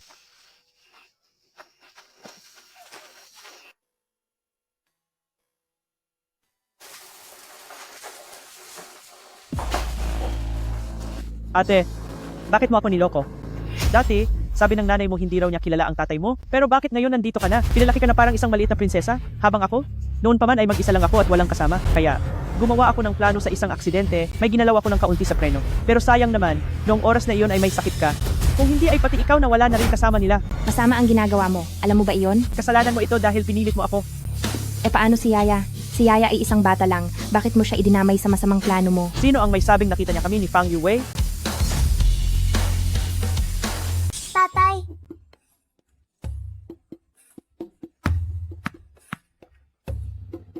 Yaya, Tao ka pa ba?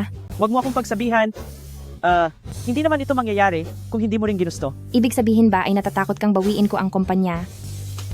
Kaya ka nakipag-ugnayan kay Fang Yue, tama? Isa lang yan sa mga dahilan.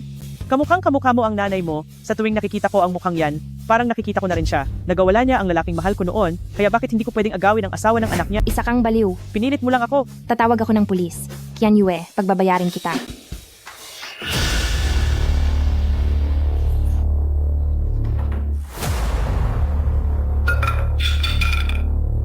mahal? Patawad. Gumawa ka ng paraan. Nasunog na ang lahat.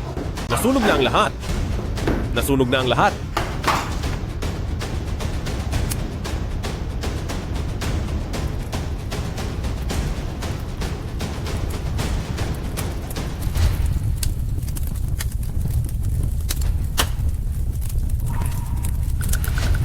Tulong! May sunog! Nasusunog ang bahay ko, tulong! Saklolo, bilis! Nasa loob pa ang asawa ko. Tulungan niyo ang asawa ko. Iligtas niyo ang asawa ko.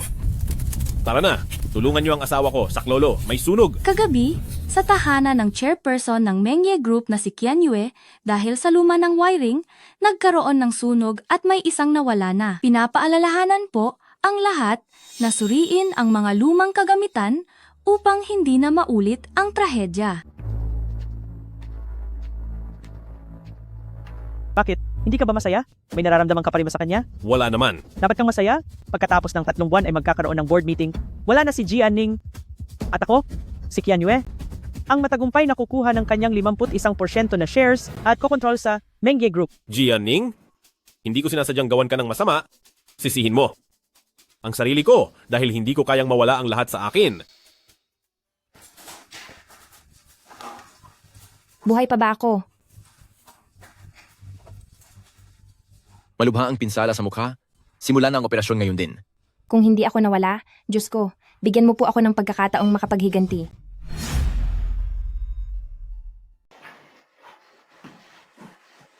President Sheng, ito na ang araw para alisin ang gasa. Napakasaya ko, Ningning. Tingnan mo ang resulta ng pagpapaayos ng mukha mo. Siguradong magiging katulad ito ng dati.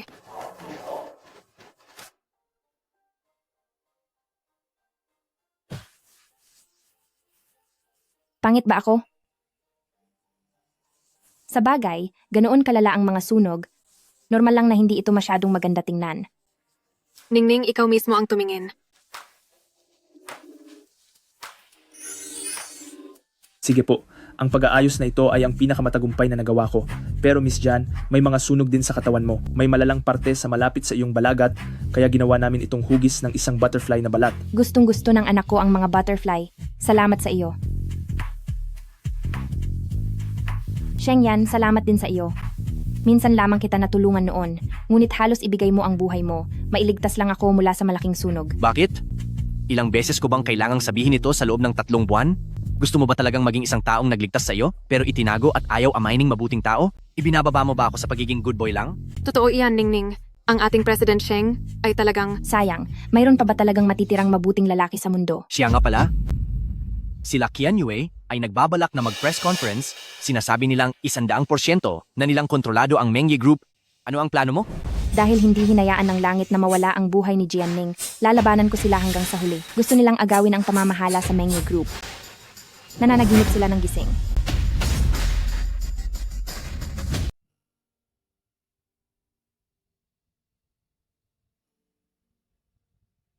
Ningning, nandito kami para dalawin ka.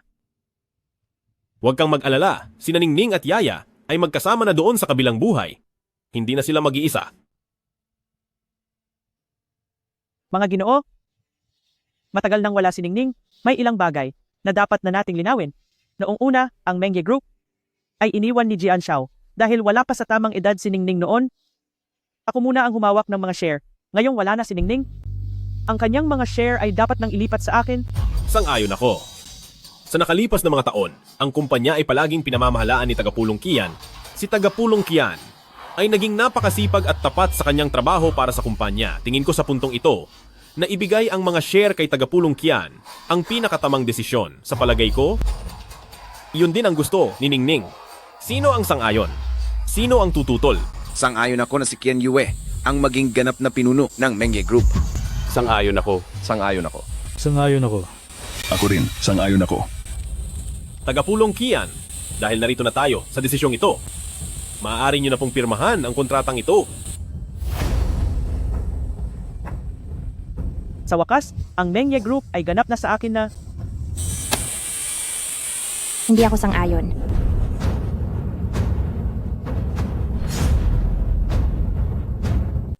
Hindi ba si Jianning iyon? Hindi ba't wala na siya? Diyos ko, tingnan nyo. Nasa likuran si Shengshi Group. At si President Sheng. Bilis, kuhanan nyo. Malaking balita ito. Siya, buhay pa ba siya? Si Jianning nga yun. Imposible. Hindi ito maaari. Asawa ko. Ako. Masamang tao. Sino ang asawa mo? Tinitiempuhan mo ako. Ningning, buhay ka? Qian Yue. Ang sampal na ito ay simula pa lang. Ningning, sinampal mo ako? Ningning, ito ang iyong tiya, hindi siya ibang tao. Tiya ba kita? Talaga bang siya ang aking tiya? Tia, gusto kong kumain ng candy. Ibili mo ako, pwede ba? Anong nangyari kay Jian Ning? Nawala na ba siya sa sarili? President Sheng, hindi ko po alam na darating kayo. Kung alam ko lang po, sinalubong ko na po sana kayo. Walang anuman, wag na kayong mahiya. Inihatid ko na siya rito. Ningning, hindi pa siya nawala. Tama, noong araw na iyon ay sugatan ang buong katawan niya. At parang wala sa sariling tumakbo sa gitna ng kalsada, kaya nabangga siya ng kotse ko. Nang magising siya, ay wala na siyang maalala. Sabi ng doktor, ang isip niya ay katumbas na lang ng 5 taong gulang na bata. Naghirap din ako ng kaunti bago ko nalaman na siya ay ang anak ninyo sa Mengge Group. Mahal, hindi mo na ba ako natatandaan? Tia, may manyak. Mahal, ako. Ningning, bitaw. Tagapulong Kian, nandito na ulit si Jian Ning. Tungkol sa pagpirma, ipagpaliban muna natin. Sa lagay ni Ningning ngayon, Tagapulong Kian, magkakasama tayo kay Chairman Jian na nagsumikap dito. Kung gagaling man si Jian Ning, inaasahan ng lahat na si Jian Ning ang magiging tagapagmana. walang hiya ang Jian Ning na iyan. Bakit ngayon lang bumalik? Pagbalik ay nagkukunwari pang nawala ng alaala. Titingnan ko lang kung talagang nagpapanggap ka. Sige, ipagpaliban muna natin. Kung pagkalipas ng 1 buwan, hindi pa rin bumabalik ang alaala niya, kung gayon ay magpapatawag ako muli ng pulong sa board. President Sheng, salamat sa pagligtas sa aming Ningning. Maaari ko bang malaman saang ospital siya dinala? Sa First Hospital. Sige, aalagaan ko siyang mabuti. Salamat, President Sheng. Ang anak ng Mengye Group na si Jian Ning ay hindi pa rin alam ang kalagayan. Malinaw pa rin ang nangyaring sunog noong 3 buwan ang nakalipas. Hayaan mo na, huwag ka na magalit. Kung talagang sira na ang isip niya pagkatapos ng 1 buwan, hindi ba't mapapasa iyo rin ang kumpanya? Hindi naman ito aksidente lang, di ba?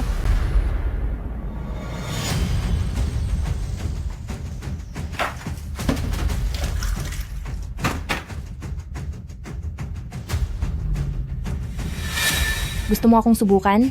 Nakakatawa. Kian Yue, maglaro tayo ng maayos. Kapag tumama ang tubig na ito sa katawan mo, siguradong magsisisi ka sa tindi ng sakit. Tignan natin kung makakatakas ka pa. Bata. Ang init. Ayos ka lang ba? Bilisan mong maghugas sa banyo. Kian Yue, hanggang dyan lang ba ang kaya mo?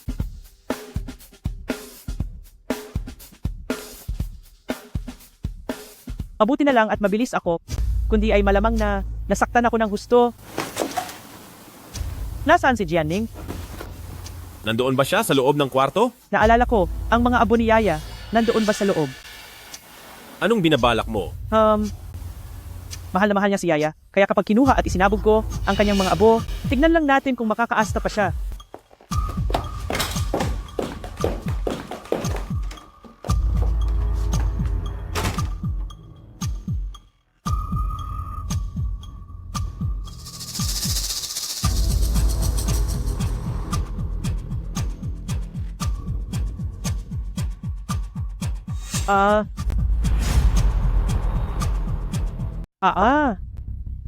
Tia, ang tanga mo naman, paanong nagulat ka pa rin sa ganito? Jian Ning, mahusay ka, talagang magkunwari. Ito, alam mo ba kung ano ito? Ito ang mga abo ni Yaya.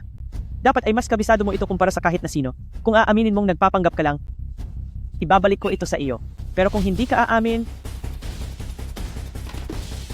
ang mga abong ito ay hindi mo na makukuha pa. Tia, gutom na ako. Abo ito ng anak mo. Abo? Masarap ba yan?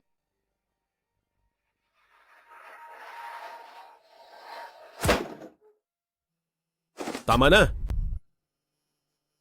Anong problema? Anak ko siya. Tawagan mo ang nanay mo bukas, bantayan mo siya.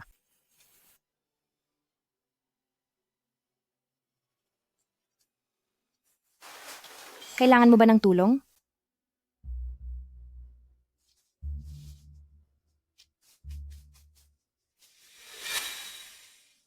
Mahal?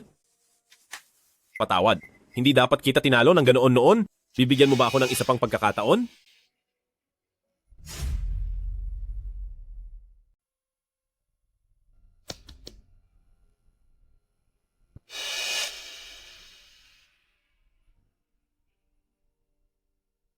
Hindi ba't gusto mong malaman kung talaga bang nababaliw na siya? May sarili akong paraan. Mahal?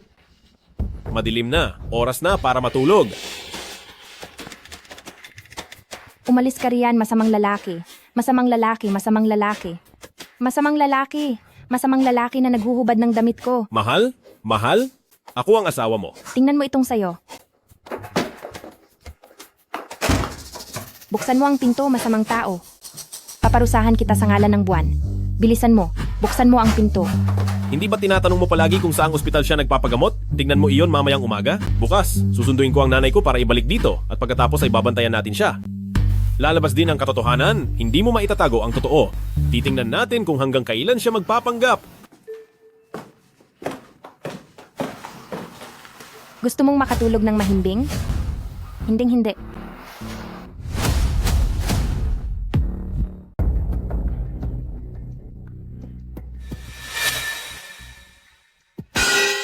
Tia, gising na. Jianing, ano bang ikinababaliw mo? Lumabas ka. Tia, nagugutom na ako. Sige na, pumunta ka na doon. Ipagluto mo siya. Sabi niya, nagugutom na siya. Sige na.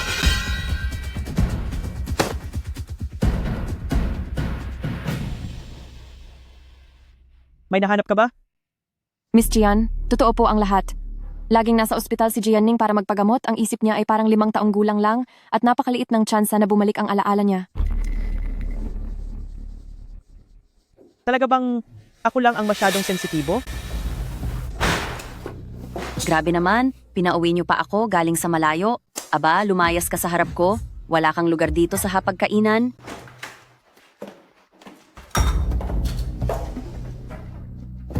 Ma, una na po kaming pupunta ni Kian Yue sa opisina. Sige na, lumakad na kayo. Ako na ang bahala sa masamang babaeng ito. Hindi mo pa ba ako pagsasalina ng kanin? Walang silbi?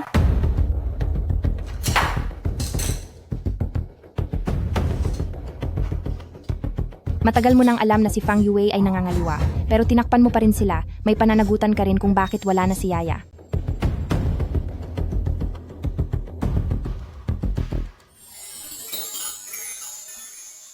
Jianing, ito ang napapala mo sa hindi pagpapakain sa akin. Sabi ng pakainin mo ako eh. Matandang bruha, masamang babae. Saklolo. May nang-aapi rito. Diyos ko, may gulo sa loob. Uy, Ching-Ching, parang may seryosong gulo sa loob. Tawag ka na sa 911. Nandoon si Jianing. Ningning, buksan mo ang pinto. Tumawag na ako ng pulis, Ningning. Bakit ikaw? Liu Ching-Ching? Grabe, talagang hindi nagpaapi si Ningning. Ningning. Huwag niyo akong saktan, huwag po. Ningning. Yao Hong, ang lakas ng loob mong saktan si Ningning. Humanda ka sa akin. Sandali, ako kaya ang nasaktan dito. Napakahusay ng pagkagawa mo sa mga dokumento. Fang Yue, sinaktan ng nanay mo si Ningning. Ano ba ang ibig sabihin nito? Ching-Ching, nandito tayo sa opisina. Doon na lang tayo mag-usap sa loob. Alam ko. Kaya mo ba ito ginagawa dahil nakikita mong si Ningning ay may talino na pang 5 taong gulang lang ngayon? Hindi mo naman kailangang hayaan ang nanay mong mang-api ng tao, di ba? Malamang ay nagkakamali ka lang po, Ching-Ching. Wala po akong ginagawang ganoon. Wala akong pakialam. Dapat mo akong bigyan ng paliwanag ngayong araw. Tingnan mo, ang sakit-sakit po. Huwag kang mag-alala. Mukha namang mabuting tao si President Fang sa unang tingin. Hindi ko akalaing ganito siya. Sa totoo lang, ang nanay ni President Fang ay halatang hindi basta-bastang tao. Diyos ko, ano ba talaga ang nangyayari? Napakakaawa naman ni Jianing. Anong nangyari rito? Tia, sinaktan po ako ng masamang tao. Darating na po ang mga tao mula sa Board of Directors. Paalisin nyo na sila agad dahil baka makasama ito sa imahe ng kumpanya. Tia, sino po ang papaalisin mo? Ching-Ching, nasa kumpanya pa rin tayo ngayon. Ako na ang bahalang lulutas sa usaping ito. Pumunta ka muna sa opisina ko at doon mo ako hintayin. Ayaw ko. Ayaw ko. Tia, masamang tao ang nanay niya. Tulungan mo akong parusahan siya. Parusahan mo siya. Ningning. Hindi po ako mahal ni Tia. Isa lang akong bata na walang nagmamahal. Tia, sa dami ng ginawa ng nanay ni Fang Yue, anong masama kung makatikim siya ng isang sampal?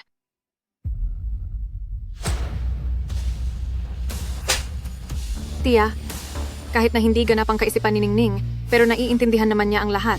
Kapag pinalampas mo ito, natatakot ako na baka hindi siya tumigil sa pag-iyak. Oo nga.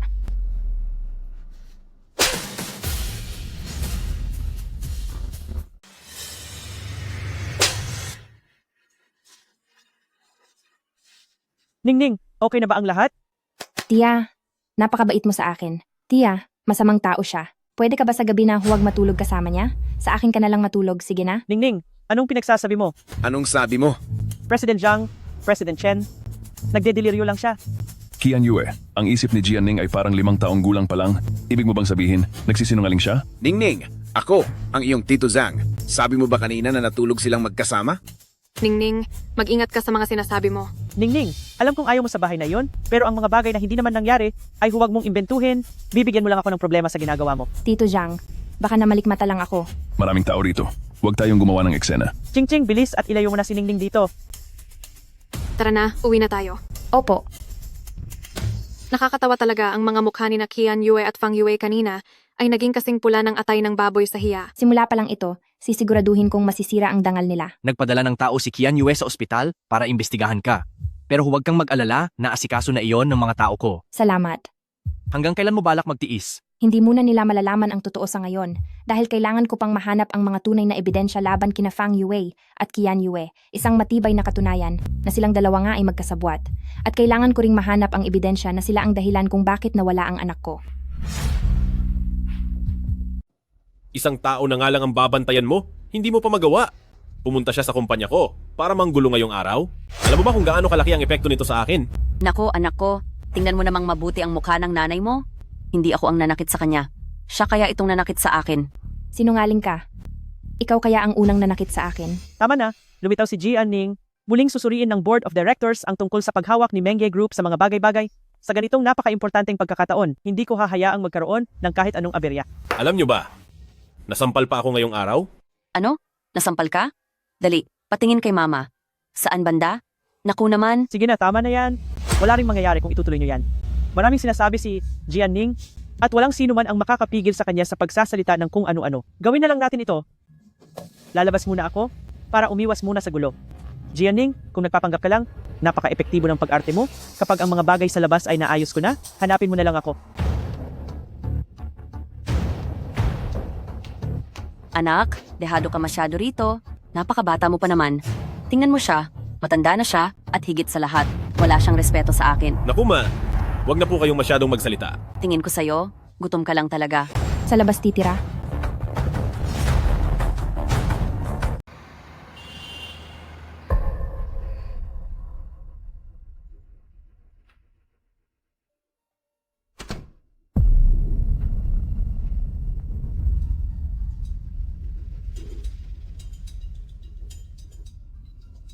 Ching-ching, umalis si Fang Yue. Siguradong pinuntahan niya si Qian Yue. Nagrenta ng kwarto si Qian Yue sa kabilang unit. Nandito rin sa parehong gusali. Fang Yue, kahit na magtaksil ka, hindi ka man lang nagrenta ng mas malayo. Hindi na talaga magbabago ang ugali mo.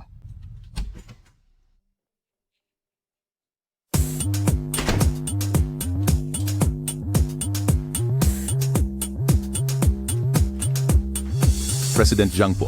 Ito po ang pinakabagong impormasyon na nakuha ko. Nagrenta si Qian Yue ng bagong matitirhan sa mismong subdivision ni Jian Ning. Napakabuti sa akin ni Jian Xiao noon. Kung wala siya, wala rin ako sa kinalalagyan ko ngayon. Kaya kapag si Qian Yue ay gumawa ng anumang hindi maganda, pagbabayarin ko talaga siya. Maghanda na kayo. Bukas na bukas din ay pupunta tayo sa nirerentahan niyang bahay.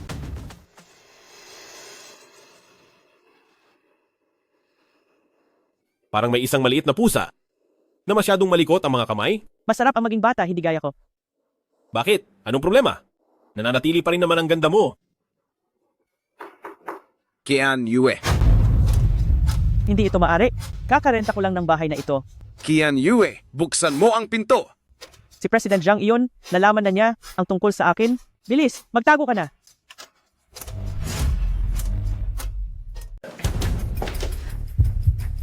Bilisan mo, magtago ka.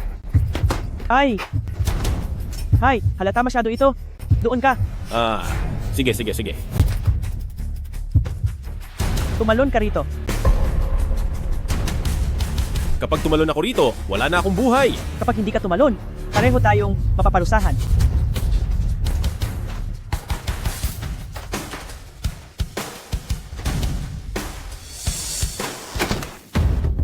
President Zhang, paano niyo po nalaman na dito ako nakatira? Sandali po. President Zhang, Ano po ang tinitignan nyo?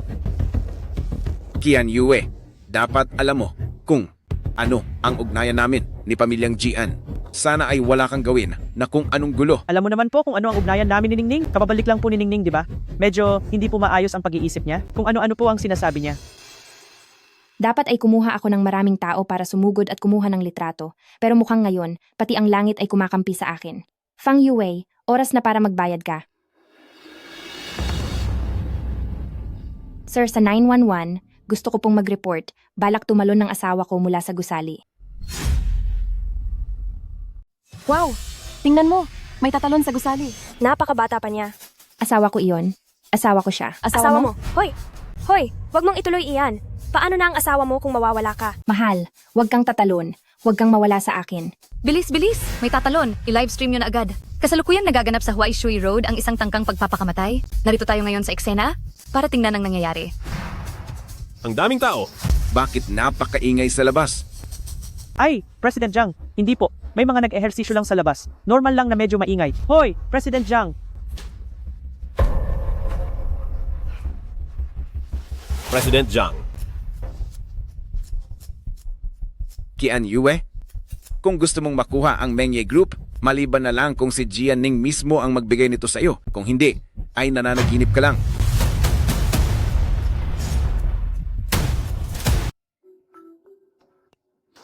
Tingnan nyo! Siya yun! Siya yung nanlalaki kamakailan. At nahuli mismo ng asawa niya. Walang matino sa mga lalaki. Nay, nasaan si Jian Ning? Tia, tignan mo. Mga Wow. bula. Napakaganda. Ningning, marunong ka bang magsulat? Opo, marunong ako. Sige, usapan na iyan. Bukas kasama si Tia, pumunta kayo sa kumpanya. Opo. Lumabas ba kayo? Alam na ni President Jiang ang tungkol sa atin, kaya binago nila ang patakaran. Kapag hindi ko nakuha ang dokumento ng paglipat mula kay Jian Ning, hindi ito ibibigay sa akin ni Mengye Group. Pero masyado na itong natatagalan. Pero sa loob ng ilang araw na ito, mabuti ang pakikitungo ko sa kanya at nauto ko na siya na pumunta sa kumpanya bukas para pirmahan ang kontrata. Talaga? Sige. Pagkapirma ng kontrata, makikipaghiwalay na ako agad sa kanya.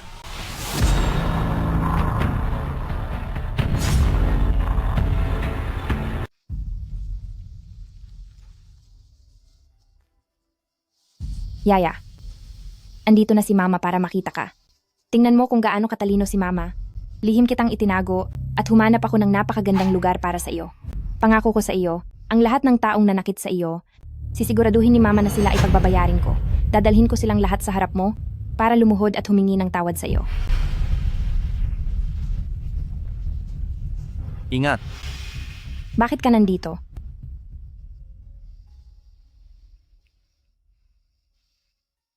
Yaya, ako ang manliligaw ng mama mo. Maaari mo akong tawaging Tito Shengyan. Huwag kang magbiro ng ganyan. Hindi ako nagbibiro. Alam yan ng puso mo. Kaming mga Shengyan ay may mahabang pasensya.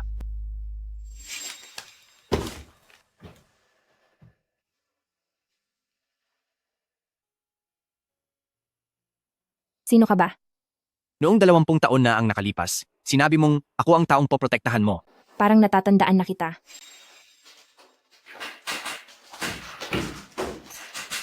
Mag-ingat ka. Hindi pa ako nakakapaningil ng utang para sa mga magulang ko at kay Yaya.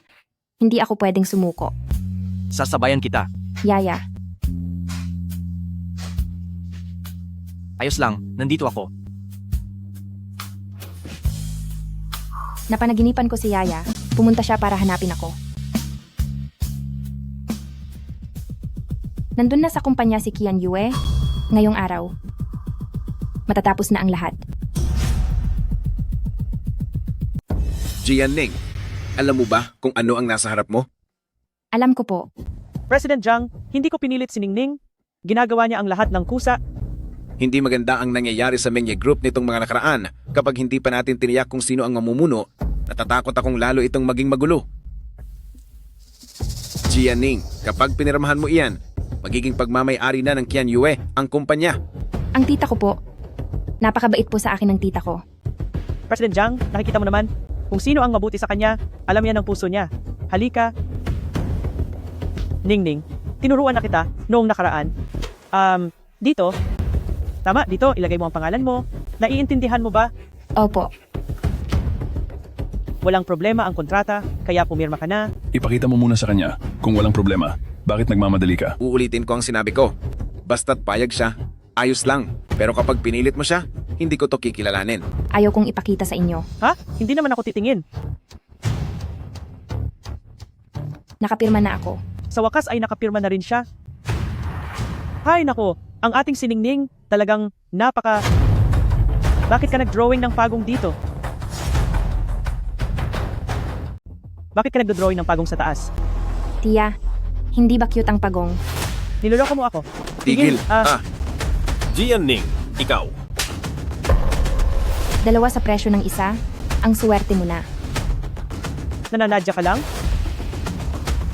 Nitong nakaraang mga araw, habang pinapanood ko kayo, para kayong mga nakakatawang payaso. Ibig sabihin, planado mo ang lahat ng ito? Tama ka. At ano ngayon? Pasensya na, mga tiyuhin, naging abala pa kayo. Lahat ng kapangyarihang hawak ni Qian Yue dati ay kukunin ko na ulit. Jian-ning, kung hindi mapupunta sa akin, akala mo ba ay basta-basta mo na lang iyan mababawi? Kung mababawi ko o hindi. Tito Zhang, pakitulungan mo nga akong tignan. Ito, ang huling habili ni Jian Xiao. Iniwan ng kumpanya kay Jian-ning. Ang iba ay pansamantalang tagahawak lang.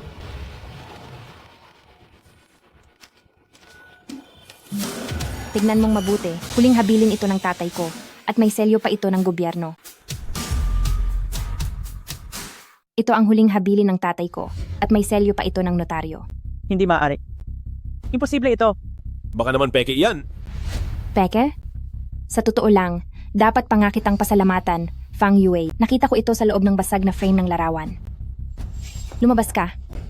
Fang Yue, lumayas ka.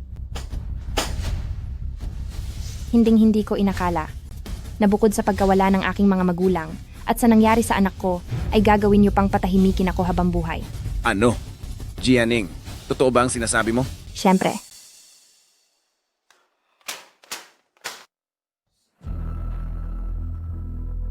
Liu Qingqing, alam mo rin ito? Siyempre, alam ko. Binibigyan mo ako ng mga regalo para lang pagtakpan ang ginagawa niyo ni Fang Yue. Anong balak mong gawin? Siyempre, panahon na para pagbayarin kayo. Bakit narito ang puntod ni Yaya?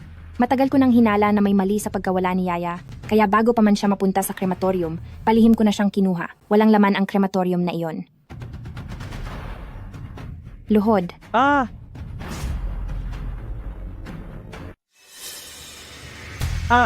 Lumuhod ka. Jian-ning, hindi mo ito pwedeng gawin sa akin. Ano ba ang relasyon nating dalawa? Nakalimutan mo na ba? Bitawan. Pakawalan mo na ako, hindi na ako muling magpapakita sa harap mo. Hindi magpapakita sa harap ko?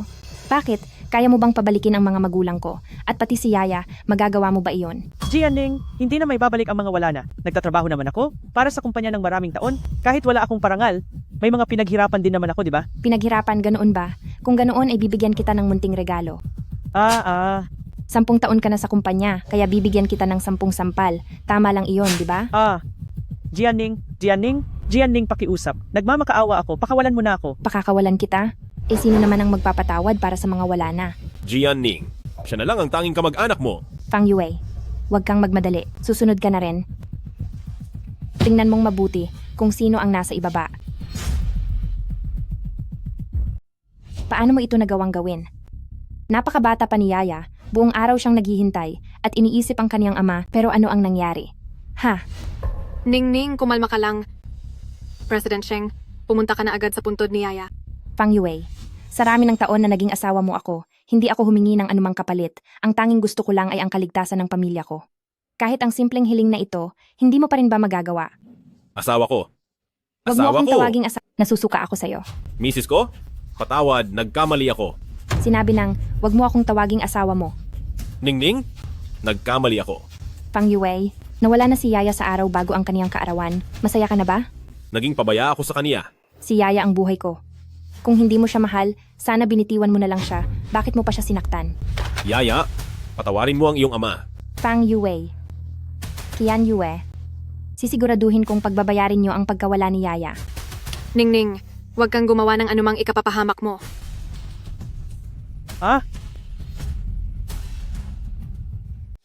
Jian-ning, Jianing, ang dalawang basurang ito, hindi dapat dinudumihan ang iyong kamay. Oo nga, Ningning, huwag kang gagawa ng anumang ikapapahamak mo. Ang batas ang parurusahan sa kanila. Tama kayo? Sigurado akong hindi rin gusto ni Yaya na maging ganito ako. Yaya. Itay, nagkamali po ako. Tay, Nay, Yaya, hindi ko kayang maging malupit. Hayaan ang batas na magparusa sa kanila, maging 10 taon o 20 taon man. Sa huling bahagi ng buhay nila, mamumuhay sila sa hirap at takot. Tay, Nay, Yaya, maayos ako. Huwag na po kayong mag-alala sa akin. Magandang araw po, President Gian. Maupo kayo. Para sa pagpupulong ngayong araw, nais ko sanang...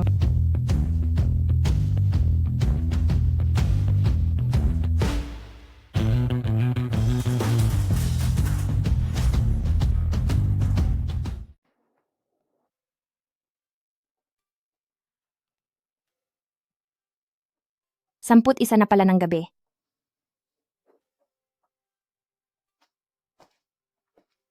Ching-ching, sabay tayong mag-dinner mamaya? Sandali, di ba sabi mo hindi ka libre mamayang gabi? Siyempre, libre ako. Ikaw ang hindi.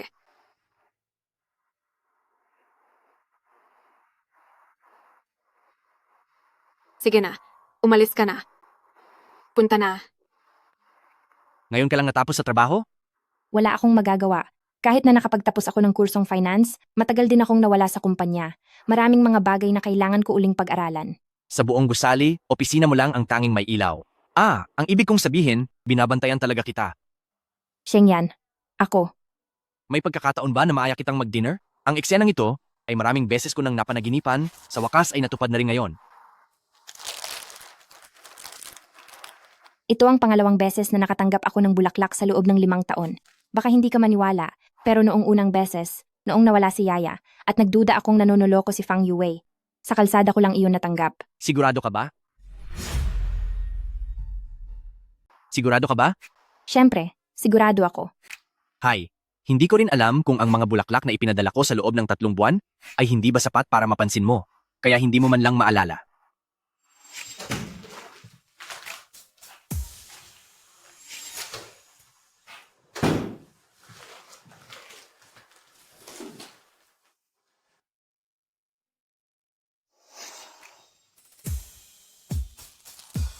Kung sasabihin kong makalimutin ako, maniniwala ka ba? Naniniwala ako.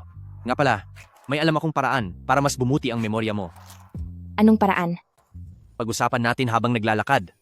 Sige. Doon sa banda ng West Street ay may nagbukas na isang napakasarap na munting kainan at sikat ang negosyo nila. Totoo ba iyan? Totoo. Talaga? Oo, talaga. Kung ganoon, pakitawakan mo ang mga ito.